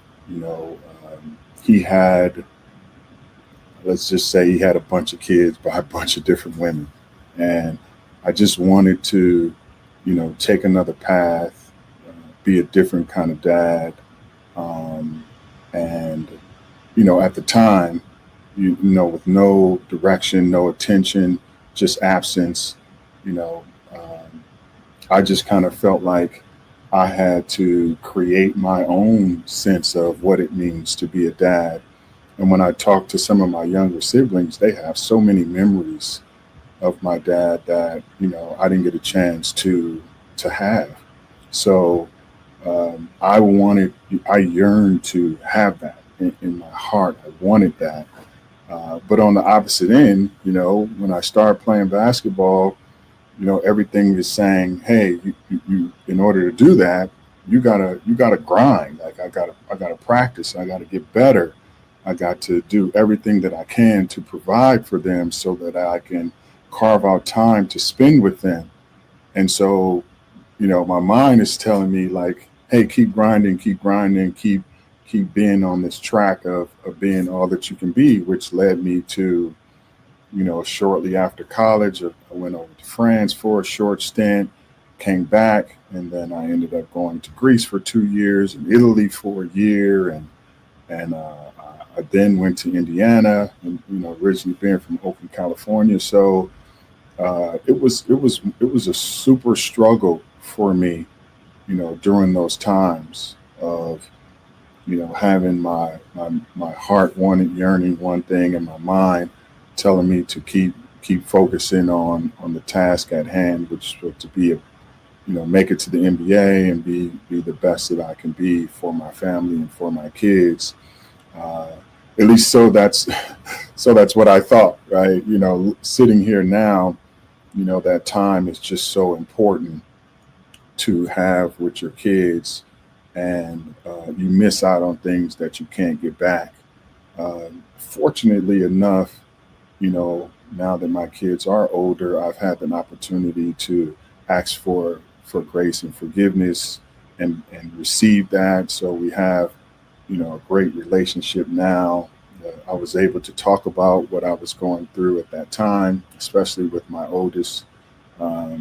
And then, having three girls and one boy, talking to my son about being a dad and the legacy created and the things that I did and what I would want for him, all that happened for a reason. So I'm able to kind of, break this cycle down, and hopefully my son will get married and have a bunch of kids and have a beautiful relationship with his kids and things of that nature.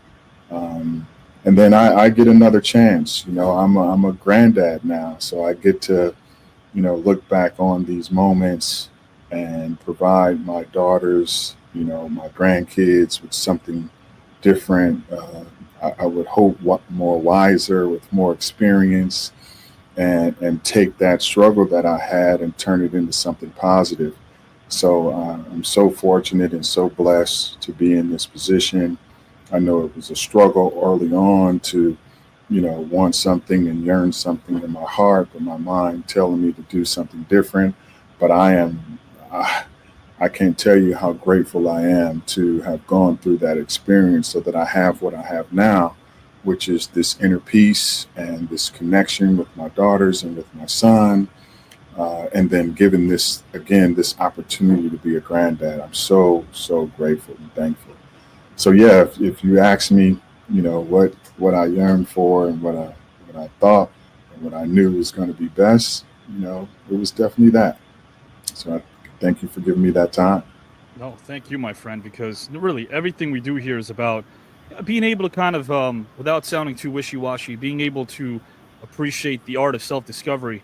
And you're a very deep person, and you're also a thinker. And I could tell within 5 seconds, still the old history teacher in me could go, man, Antonio's the guy who probably thinks 4 or 5 times before he speaks, weighs everything, is level-headed. Am I accurate with that assessment at all?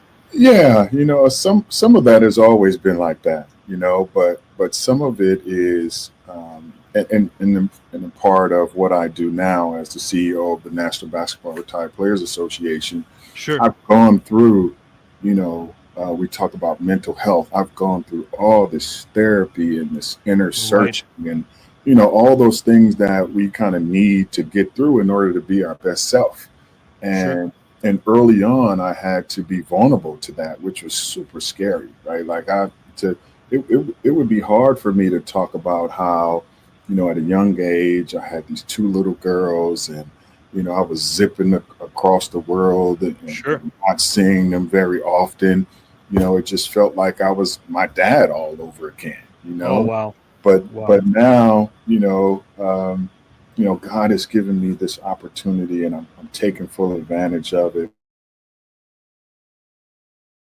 My daughters are doing great. I got like I said, I got these grandkids, and I get a chance to see them and be pawpaw. So life is good, but it wouldn't have happened if I hadn't been open and honest about, my past and then having the ability to ask for some grace and forgiveness, and then stepping into this role with no shame, no guilt about what happened, and really what I could control. I was young. I didn't know. But now that I know, I try to do better. Try to do much better. Well, yeah, don't ever be hard on yourself, man, because as I said before we even started recording, one of the best signs of measuring yourself is whether or not your peers think highly of you, and they definitely do, my friend. I don't know if this is an accurate thing to say, but, you know, athletes, essentially, a lot of times, it's not really the fear of hope or reward that guides them. It's the fear of loss. You're always trying to look for the edge, to do whatever you can to maintain that edge. So you push all the parameters, and you know all about that. You've dealt with high pressure situations before. I do want to bring this up as well because, you know, you brought up how you were very, very well traveled, and of course you went abroad. In the summer of '93, when you were finally about to debut for the Pacers, your coach was debuting as the coach of the Pacers as well. Larry Brown shares that honor with 93, 94. So, yeah. And people thought at that particular time, oh, Antonio is not going to even crack the rotation. Little do they know, this man is an all-star, was an all-star, was the right kind of guy that Larry liked. And in that playoffs, I remember this. You know, it's funny.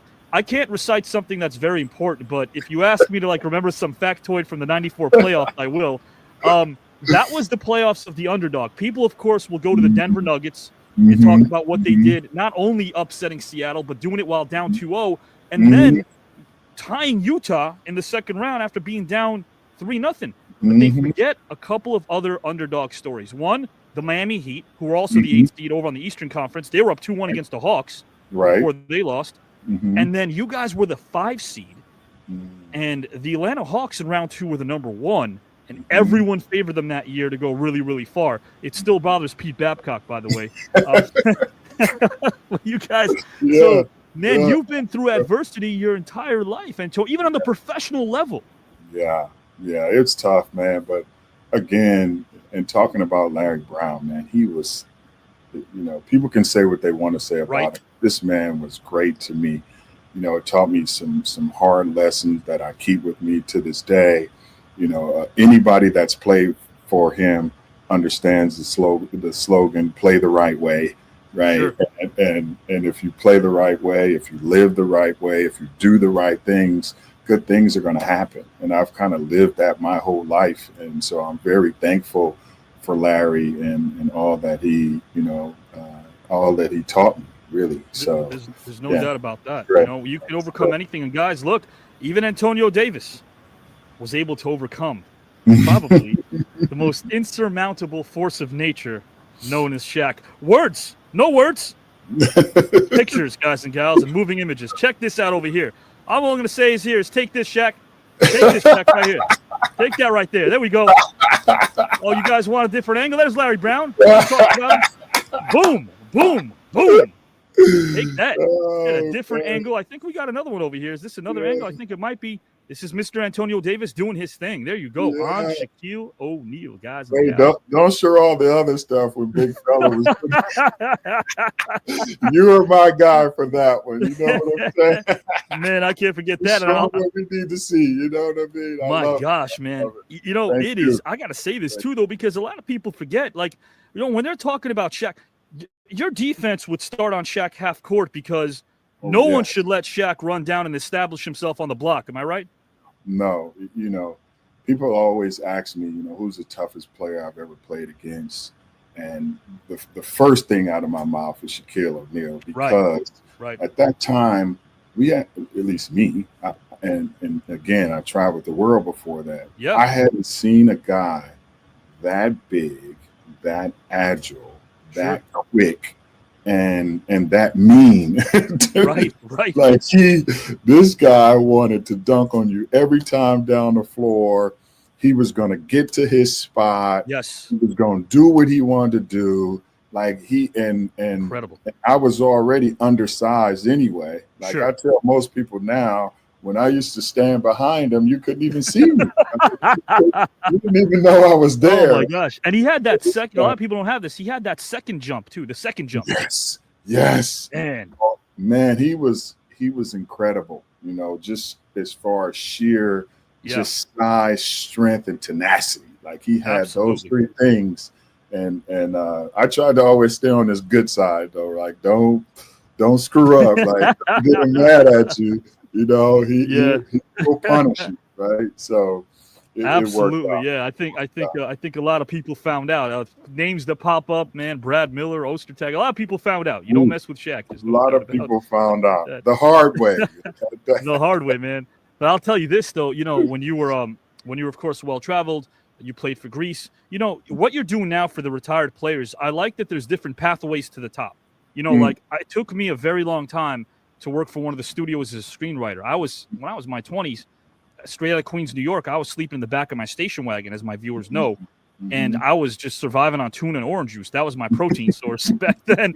And a little, I didn't say I got a lot of dates. I was just surviving right there. You just surviving, bro. Surviving.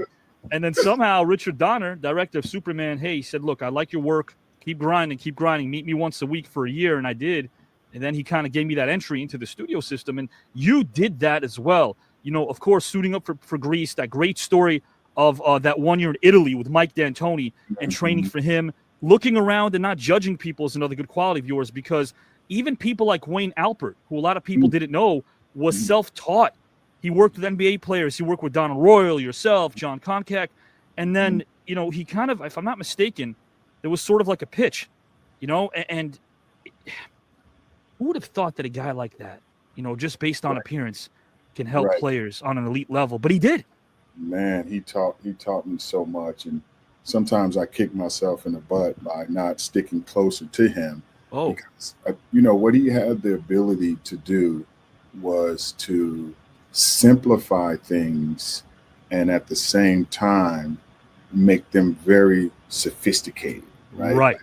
He was so great at having efficient movements, right? Sure. And learning how to read the defense, and then learning how to defend certain guys in certain situations. So it was an incredible experience for me, and I don't give him enough credit. I don't acknowledge him as much as I should, but he was very instrumental in me being the best player that I could possibly be. Man, and you were an excellent player. There's no doubt. And what you're doing now, again, there's no doubt about it. And, you know, again, when I think of your story, I think of someone who was able to understand his value, put his priorities straight. You care about education. You care about your family. You just mentioned your son. He went to UCF, didn't he? Yeah, man, my man, my guy. Yeah, he went to UCF. He's been playing back and forth overseas for the last 4 or 5 years. He's playing in the Canadian Summer League, the CGL, during the summers. He hurt himself last year, so he's taking some time off and actually working on getting stronger, hopefully getting back to Summer League and going overseas a little bit more. But it's kind of funny. He set out, and he knows that this is the space I'm in, you know, helping guys transition, because he's seen me go through it. He's seen me do it. Sure. He called me one day. He was like, "Yo, I might not play again. Like, what am I supposed to do?" Listen, bro, I've been waiting for this call. Let's right. on the track to doing something else. So, you know, he's doing some finance stuff, you know, around estate planning and life insurance and all this other stuff that we kind of overlook sometimes. But I regardless of what he's doing, I love the passion that he's showing, and he's in it every day. And I love his mindset, and the fact that he went overseas and played really matured him really fast. You know, now he's having different conversations about, you know, when he starts a family and what that's going to look like, what he wants to do. So I'm touched, and I can tell, man. So blessed to have that. That's great. Nothing more important. Than family, man. And you know, how about this? He makes you proud. There's no doubt about that, whether he played the game or not. But let's read some of his accolades. Guys and gals, AJ, of course, Antonio's son, when he went to UCF, This is someone who eclipsed the 1,000-point mark in his career. He scored 997 in 3 seasons at UCF. He was named the All-American All-Conference Honorable. He was second-team All-Conference honors from NBC Sports, named to the American Weekly Honor Roll 5 times, the Honor Roll, played and started in 31 of 32 games. He led the team and was third in the American with 7.6 rebounds per game, had 633 career rebounds, which was 8th all-time. So, hey, great honors professionally, academically, and, of course, on the hardwood as well from AJ. So, yeah. Yeah, man. He got his degree. He's very focused now, and I'm super excited about him.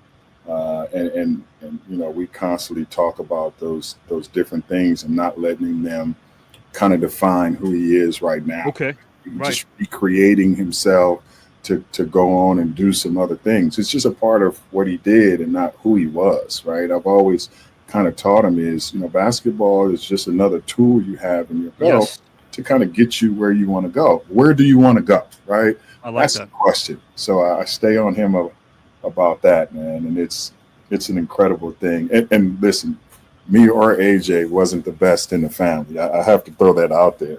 Really? My daughter Kayla was. In her resume, you would have to keep going on and on and on. You know, like high school, state champion, McDonald's All-American, NCAA champion. Yes. 3-on-3 FIBA. You name it. You know, first-round draft pick, WNBA. Like average more points than he and I combined. Like you can just go on and on. This young lady is super duper talented, and and she's had some injuries as of late herself, and working on, you know, getting back up and getting back in shape and moving some things around. But love what she's doing too, man. She's incredible. And again, a lot has to be brought up when it comes to the hows. How did your children develop so well? It all goes back to the parents. You and your wife. There's no doubt about that. And again, for a lot of those, we have a lot of fans who watch and comment. Thank you guys again, 3 million strong. We appreciate that you guys have believed in us. And really, right now, we got a studio that believes in us. Last year's studio said we can't succeed doing something positive. Yes, we can. We can have entertainment, education, right, Antonio? Combine that, marry those two words, and we get edutainment. That's what it's all about. No, that's great, man. I love what you're doing. Thank you. Keep doing it, man, because, again, I always feel like fans see the outside. They see us when we got on our uniform, when we're out there trying to be superheroes, right? And they don't get a chance to really get to see that we're human beings, we're dads, we're brothers, we're sons, we're best friends, we're all these other things, and we work really hard to try to, you know, be the best that we can, and sometimes we fall short, but at the end of the day, the fans are always going to get our best and sometimes our worst, depending on the situation. But I've always said I appreciate so much, you know, every single fan that ever came to watch. Oh, there's no doubt you're thoughtful. Yeah. You know, just because, you know, without them, people say, oh, you know, I can be eating in a restaurant today and somebody will stop and, hey, Antonio, blah, blah, blah. And I start what I'm doing because without them, there is no us. So I have to acknowledge every single fan that ever went to you know, pay money to see a game or went to a game and cheered us on. I'm so appreciative. You could tell. I think your thoughtful nature is something that's very evident. And, you know, guys and gals, but we're going to bid Antonio adieu right now. You'll be able to vote on who you want. But just remember, again, Antonio brought up a lot of great things. In his first topic, he was kind enough to really tell a story to a young leader in the past as he traversed back then. And now here, going very deep, talking about his family, of course. If you remember, guys, a bit earlier during topic number 1, I had brought up how Antonio had a conversation with his mom years ago. She'd worked for over 45 years at Kaiser. And then he and his mom discussed back then what she was going to do next. And during that conversation, Antonio realized that he was facing a lot of similar challenges. And the reality is that he'd been playing basketball for almost 2 decades on a very high level, which was kind of half his life. And then all those years of practice, all those years of games, all those years without that lifestyle, and then it's behind you. And he found himself having to reinvent his life. You know, he asked the question, what am I without basketball? He was a lot. This is a man who was the owner of a trucking and logistics company. This is a man, of course, president of the National Basketball Retired Players Association, a man who successfully transitioned into entrepreneurship and is doing the same thing with players, which is why I want to kind of cut out again by talking about something very briefly in the next 2 minutes before we leave and showcase this to the fans, because there are so many opportunities, but you have to be able to acknowledge your past. Guys and gals and pals, hopefully one day you are going to be seeing a very important project that's near and dear to my heart about this man. In case you want to know who he is, that's Robert Douglas. That's the father, guys and gals, of modern basketball that doesn't get spoken about. This is the man that introduced the New York, later named Harlem Renaissance, the man who allowed every single team that was part of this league to barnstorm, get funded, and at least attempt to make a living doing what they love. His story is never told. He's one of those real heroes that needs to be talked about. I mentioned Frederick Douglass. That's another human being who has a quote that I always like to bring up on the show, which I think is great. I would unite with anybody to do right and with nobody to do wrong. So do right. Tell your story. In case you guys want to know what the first ever professional basketball team that was essentially put together by Mr. Bob Douglas looked like, this is a shot of them, guys and gals and pals. Gives me goosebumps. This is the Renaissance, and we should always look back and pay respect to those that paved the way. There's no doubt about that. Look at that. Look at that. The short shorts and knee pads. The first thing I see. Oh, man. I'll tell you what. So all of a sudden, Stockton doesn't feel alone anymore. I mean, it's true. I love it. You always got a good one for me.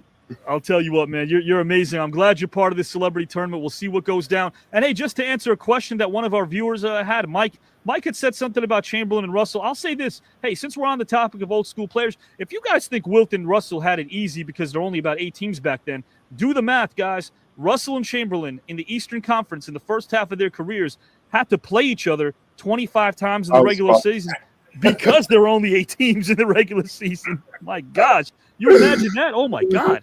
Man, who wants to do that, right? And then on top of that, you turn around the next night, you got Maurice Stokes, and then the next night you got Willis Reed. I mean, man, and plus no sports science, double headers. We're talking about no, you know, of course, commuter flights didn't exist. You're on a bus, man, guys. Give that pass some respect. Give Antonio some respect. Here's what I'm going to do right now, my friend, if you'd like. Anything you want to tell our audience, anything, anyone who's struggling, anyone who feels like maybe perhaps, you know, that life's got the bit of a best of them. We've all felt that way certain times. My friend, anything you want to talk about coming down the pike for you, the floor is yours solo, my friend. You know, really, I want to just, I was just at Project Play Summit. It's being done, or it's being held by the Aspen Institute.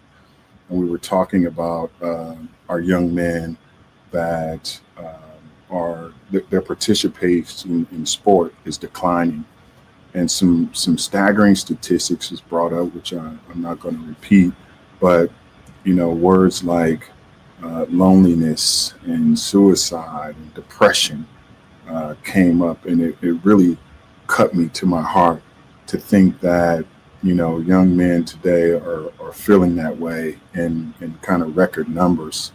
And so I just want to encourage anybody who knows a young man thinking about playing sport, or just young men in general, make sure you just ask them, how are they doing, right?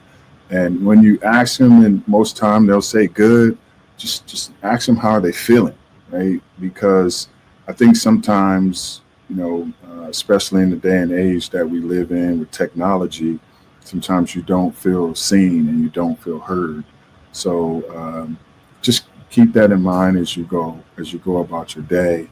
Our young men are not playing sport for a lot of different reasons, especially in the Black and brown community. And I want to encourage parents, I want to encourage grandparents to get back to supporting our young men and our young women playing sport, because there's just so much that you learn from playing the game of basketball, or any sport. As a matter of fact, that's why it's there, and that's why it was created, was to teach us. So I hope that resonates with you, and thank you, Avi, for giving me that time. You got it, my friend. Hey, I'm going to take these off, look you right in the eye, man to man, friend to friend. I'm glad we're developing a friendship. You are all heart. My friend, you've done a ton of media. You had a good time. You had a nice time tonight, my friend.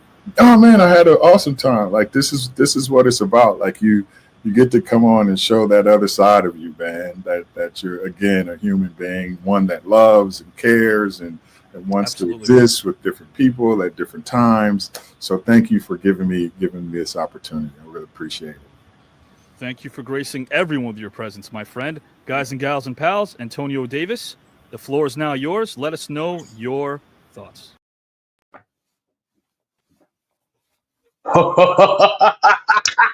Bam! Yes. Oh my goodness. What a time. And Vivica Fox, Antonio Davis. What? Oh my, that's my adolescence, Joe. That's me, 14, watching Independence Day and just being Look at mesmerized. him. He was right Look at him. here at Kill oh Bill. Kill Bill. But then you got a man like Antonio who is changing the scape. He's making this way for people who have aged out of the game. And the thing that I appreciate about that is you're taking care of your elders. It goes back to a position in our lives where it's respect to those around us. So hey, to all those watching, like, what did you think? Who do you think resonated with you more? Because, like, man, I mean, this right here, Vivica Fox such a is queen, such a queen of the queen. body of work and film. I agree with you, Julio Negron. Hello, Julio. Eagle John, what is up? Not Eagle feeling John. well. Go to bed. Oh, Oh, have a blessed holiday next week.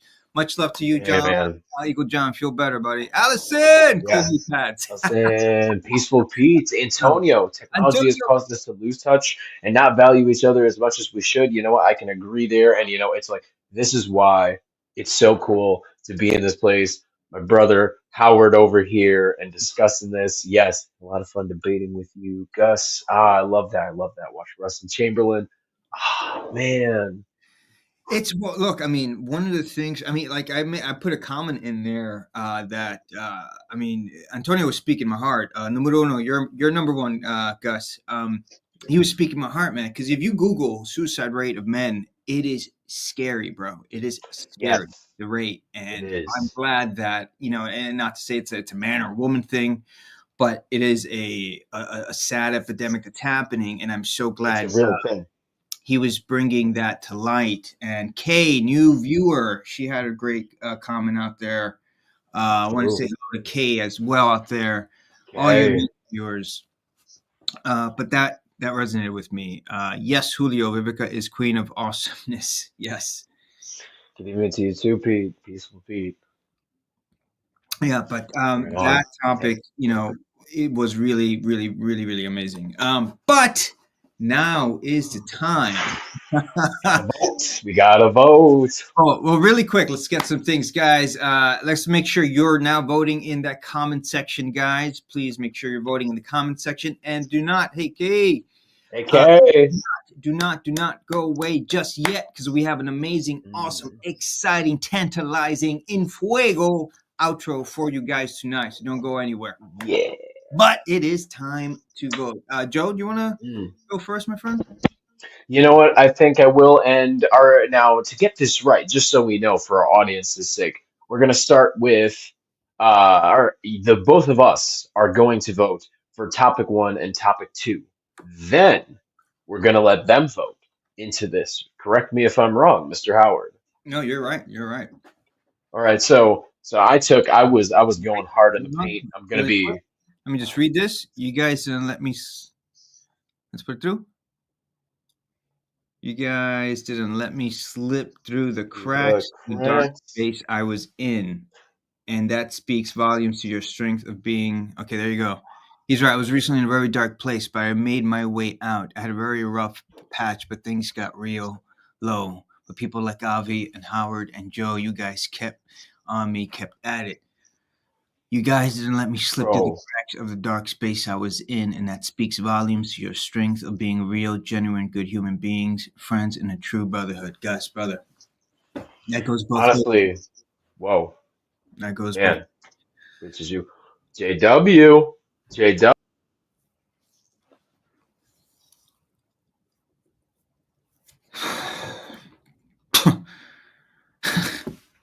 I was having such a good time, and then I got to see that comment. It's not even a comment. It's who's behind the comment. I'm trying to keep it just cool. I'm trying to keep it positive, but anytime. Ladies and gentlemen, Red Eyes Entertainment is my competitor in round 2, and let's just say we have a history here. We get it. We get it. Yeah, she's your vote. Yeah. Just trying to keep my composure here. Howard. I got you. Hey, look. I'll go first. All right? You take your time. All right. Take a breath. I'll go first. I got this. I'll take over. So, because, man, take a breath. I'll be all right. All right. Yeah. All right. Yeah, I'm good, brother. Yeah, okay. I got you. Hey, I got you. I'm gonna lead with this. I'm gonna start on because let's get right into it. Topic 1 for me. Topic 1. I honestly, for going for Vivica discussed Alexander the Great, going in, talking with him, young age, being like, you have the time, have the patience to get to know people and really know people. Don't bait them because, you need one good person, one strong person. And that's something that was throughout her context of what she was discussing regarding this. Actually, you know what? I'll get a solo. Give me a solo real quick because I think I need to get my man Howard some time real quick because certain someone keeps they keep messaging. I keep seeing them within this and ask it. Actually, before I do that though, I think JW is an asset to TKN, but if he's barking up the tree of Howard, the tree's too tall. I appreciate Take a deep breath, Howard. Phil. And W, come on.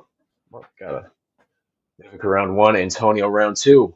Okay, we're gonna tally that up in the back. We'll be tallying that, but still Vivica went into the treadmill of life. You can be hustling, that's fine, but you need to take control of yourself because hustling's good, but if you miss out on those good people in your life, you're going to lose out on the best person. But then you had someone that went into it. And real quick, before I go with this next part, I want you to know that ties can occur. Yes, they in can. this 11th hour. So just so you know, it doesn't necessarily mean that we're going to just let one slide. No, ties can happen. So if where's the tie tonight, we are going to have a good one with that. Which, speaking of, Antonio goes into Richard Allen, talking about his grandmother brought him into church and what that experience was like, and that Richard Allen, who was a part of the AME, what that really did for him and influenced him in his younger years, and the civil rights that Richard had to go through to get there. And thank you, Julio. The thing that Richard Allen had to do to get there, and what that did for him as a younger person, and how that influenced him. He wanted to let that know. But for the two of these people, how they influenced me, I'm gonna say that for me, Vivica's drive, her want to tell Alexander, like, you need to hustle, you need to create within that. For me, that's what inspired me for Miss Fox being my first vote for this one, for topic number 1. But then for topic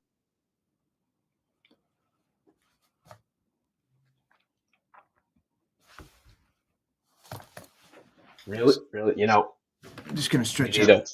You need to stretch out. Yeah. No, brother. I mean, this is JW. Man, we gotta.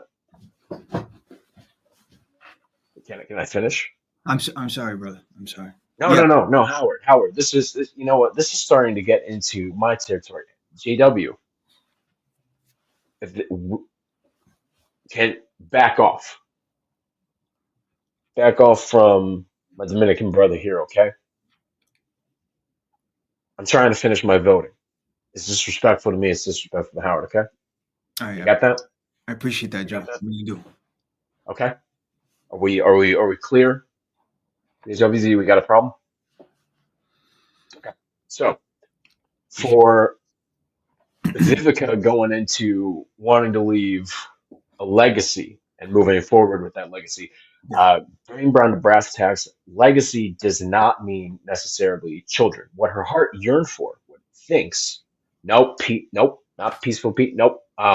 It's okay. Just the point being, she knew that life didn't surround that. Did she want it? Was it something that was yearning, that her heart wanted?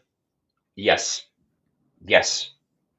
But she went past that and she knew that life transcends that into what she could leave behind. And the fact that even though wherever she was, that is how it translates. And the second part was Antonio went into, man, this one hit home for me is I'm not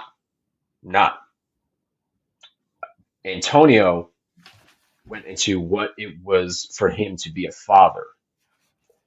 And he had to take another path. And JW, I'm going to continue this. I'm going to continue this. I'm going to finish. He needed, and his heart yearned for that fatherly presence in his life. Mm-hmm. And even though he didn't have that and he yearned for it, he made something that most people don't do. He actually made a valid change, even though he wasn't, called out on it like Vivica in her way, and the audience stuck up for her in this case. He went beyond that and actually made that valid change. And what made more of a difference to me is that as his heart yearned for that, he let his children know what was wrong in his own life and that he wanted to influence them and how to take care of them. So the thing to this is that I vote for Antonio on the second subject, the topic, because that to go above and beyond what is expected of you, despite your situation, and then to communicate with others why you are the way you are and why you have carved out this time for them and what you want to make that valid change as a father figure. That really hit home for me, that he was going to be that change in his life and that he wants them to also follow in his footsteps too. Oh, yeah, sorry. That meant a lot to me. So Vivica for number one, and man, for number two, Antonio. Also, thank you, Gus. Appreciate that. Thank you, Gus. Well, speaking of, just to kind of keep the mood, energetic and positive. The levity, yeah. Positive. Let me ask you a question, Joe. Now, Joe, are you excited, to be co-hosting with some of our luminaries? Right? Yes, I am actually. I'm very excited. I can't wait to have more time with these luminaries. I'm very excited for that. And you know what? That brings me to, honestly, some of our shows are coming up. So we're going to be able to have our shows, but more importantly, we have the luminaries and their shows coming up. And I'm excited to be able to perhaps be with a Mr. Tobolowsky. Bam. Or, for instance, what if we have a Mr. London, Mr. Jeremy London? What if we have a Jeremy London? And we get to be in that workshop of the craft. We get to discuss a Scott William Winters, Oh my God. Man, who could it be? Or heck, we could even go into sports. We can talk wrestling. We got Mr. Stevie Ray, Mark Henry, and of course Stan the Man, the Lariat Hansen. Yes, so the options are above and beyond, and you as well. And actually, speaking of which, hey, it is now your time, Mr. Claude, or Avi. As we're about to close out our show right now, let me just remind you all, next Saturday night, we've got another big matchup. Almost 250 consecutive episodes is what we've been putting out week in and week out. Again, whether you're Bill Maher, whether you're the Tonight Show, whether you are SNL. We don't take off seasons, they do. No one books at the frequency we do. And we are happy to say that this tournament is definitely a place where strangers leave us friends, and we are philosophically fun all the way. Guys, look, I'm excited because as you know, in the 11th hour, ties, we can't have a tie. People can move on to round number 2 in the event of a tie and a draw. In round number 2, as we've seen, there are no ties. There is an elimination each and every week. That being said, I've tallied everything in the back, and the votes are in. So drum roll, please, Mr. Collado. Drum roll, please. Okay, guys and gals and pals. Moving on to the second round of the TKN Celebrity Tournament will be NBA legend Antonio Davis. Yeah! Yo! But yes. Also moving on, because she tied Antonio, will be Vivica Fox. We'll be seeing them both again. We'll be splitting them up into different pairings, different groups. But as you know, in round number 2, we've seen those matchups. There are no ties in round 2. That means that whoever they're split up with, they are not safe. Ties will not be something that will give them an extra lifeline as it did tonight. But let's celebrate the fact that they both moved on to round number 2 of this star-studded field that has now 145 Halls of Fame famous for the world of sports, music, wrestling, not to mention Oscar, Grammy, Tony, Emmy, Golden Globe, AMA, WGA, and Olympians all competing for the pride and the prize, but it's not really the size.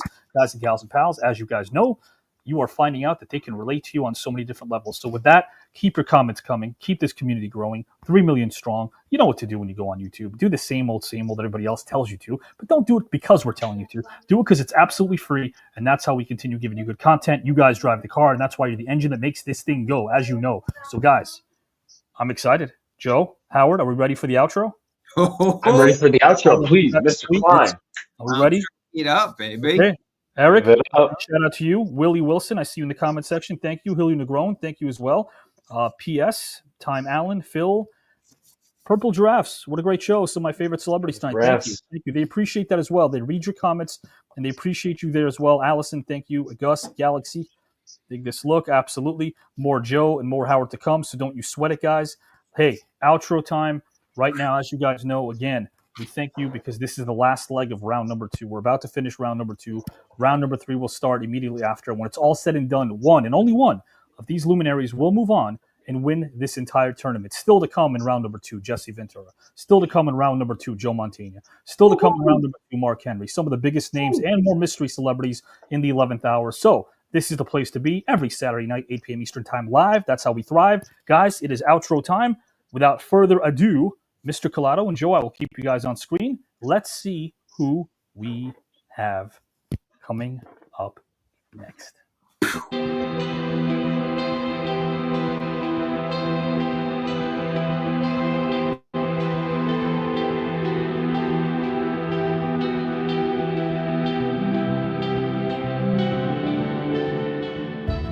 Obsession's going to be talent every time.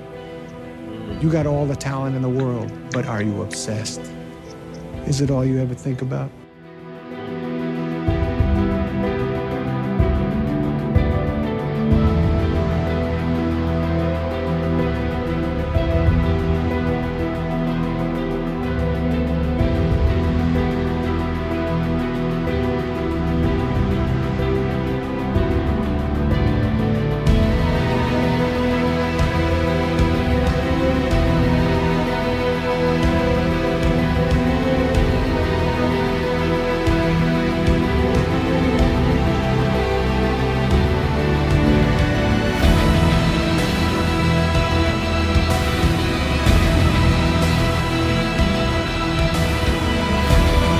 My whole basketball journey from like elementary school up to like high school, because I was a smaller player and playing basketball. So most of the time I wasn't really getting picked. I did get overlooked a lot. That really just taught me just to keep my head down and keep pushing.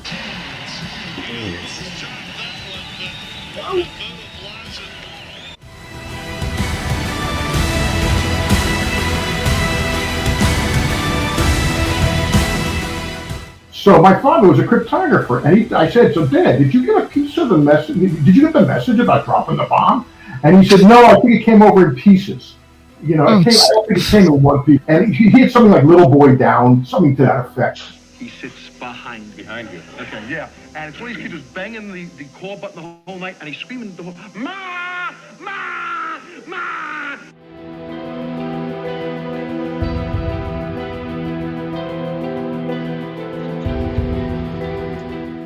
I didn't really think I would play in the NBA. I never watched the NBA game and said, one day that would be me. That was just so far like away from me that I never thought that would happen.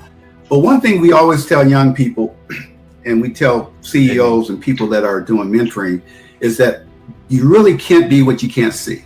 Comes to Dell. It's 3-on-2. Dell fakes, gets it into Montgomery. Slam dunk. Perfect pass by Marvin Dell.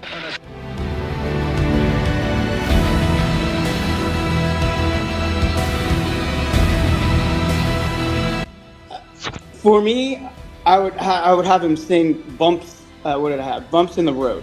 You may not like the bumps in the road, but you have to deal with them. But it's those bumps in the roads that you need help with. And sometimes you need somebody to give you a little push, almost like speed bumps, depending on how big they are. You know, I don't like to lose. I wasn't brought up to lose. And I'm sure nobody likes to lose, but I mean, it's a big part of me. I hate losing.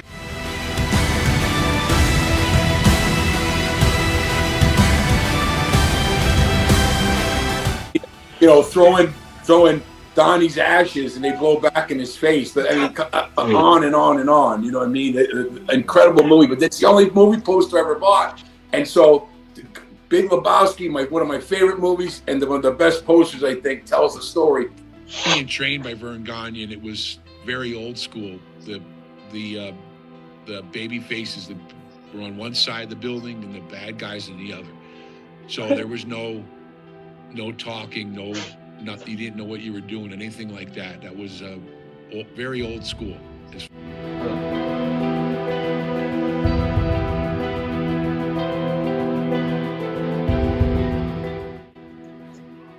And if you are continually judging yourself, putting yourself down, not accepting your own magnificence and your light, it's more challenging to be in gratitude and forgiveness. Tonight I'm going to show you something. Make you believe.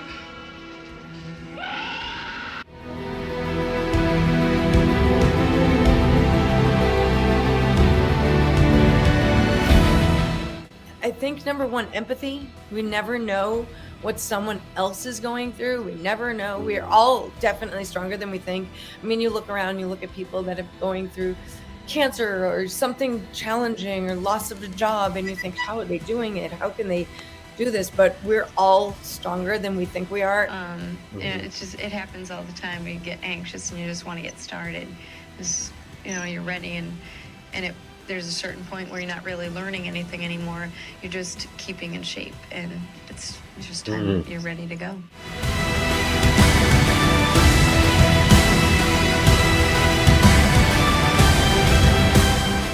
And you look at how warfare has changed. When I was in Tikrit, Iraq, I looked at the drones that they used, to go up and monitor things and kill people if needed, or blow up bridges or whatever they do. They were run from Creech Air Force Base in Las Vegas. So Eddie and his brother Chavo come to me and said, hey, we got Mother's Day coming up in El Paso, where his father, Gory Guerrero, was a legendary promoter. Yeah. And he said, we got Mother's Day weekend. We want you to come out after the match when Eddie goes to give flowers to his mother. Jump Eddie, and the mother's going to have a heart attack and be carted off in an ambulance. And I said, this is brilliant.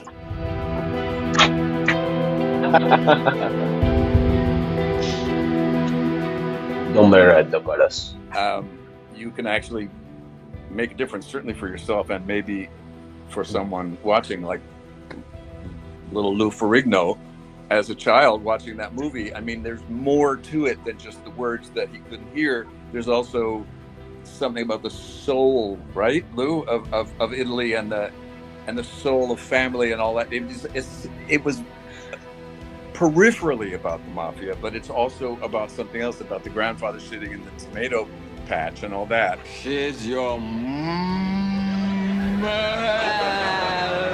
Mr. Fableton. Better.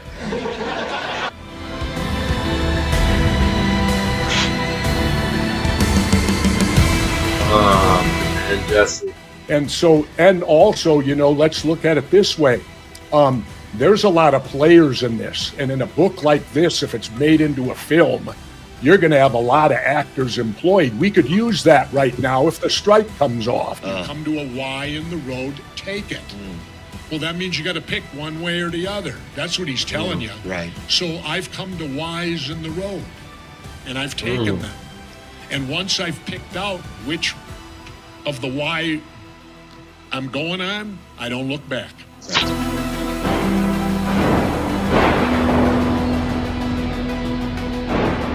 Because you have fear of controlling your destiny, you're not going to be successful. Because people have made different choices. In my situation,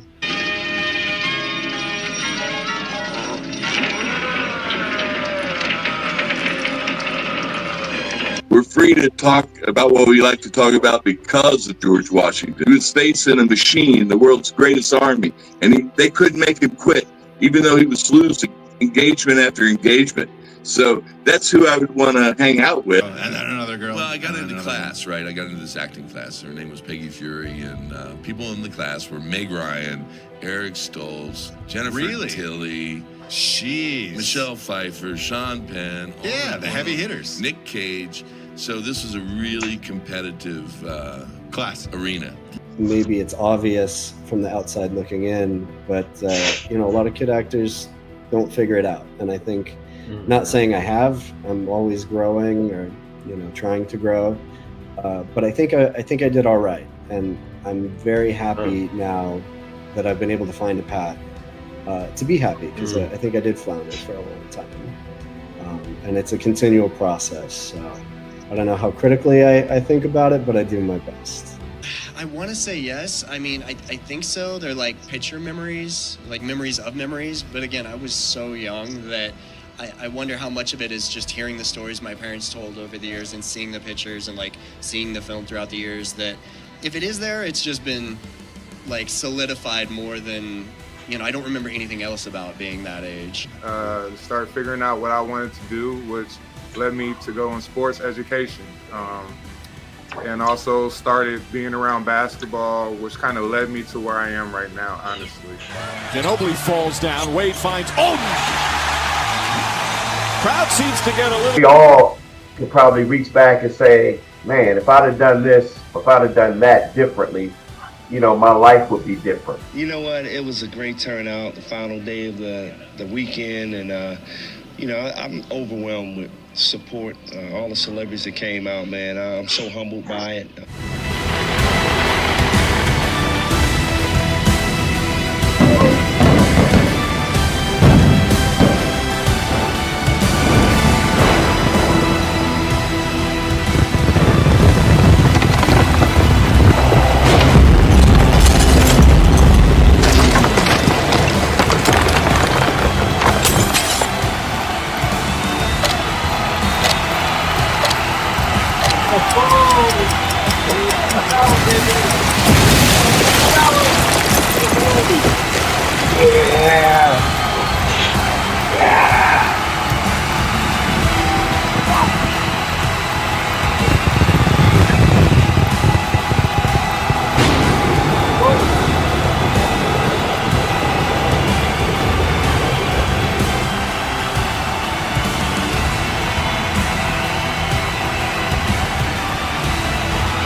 Oh my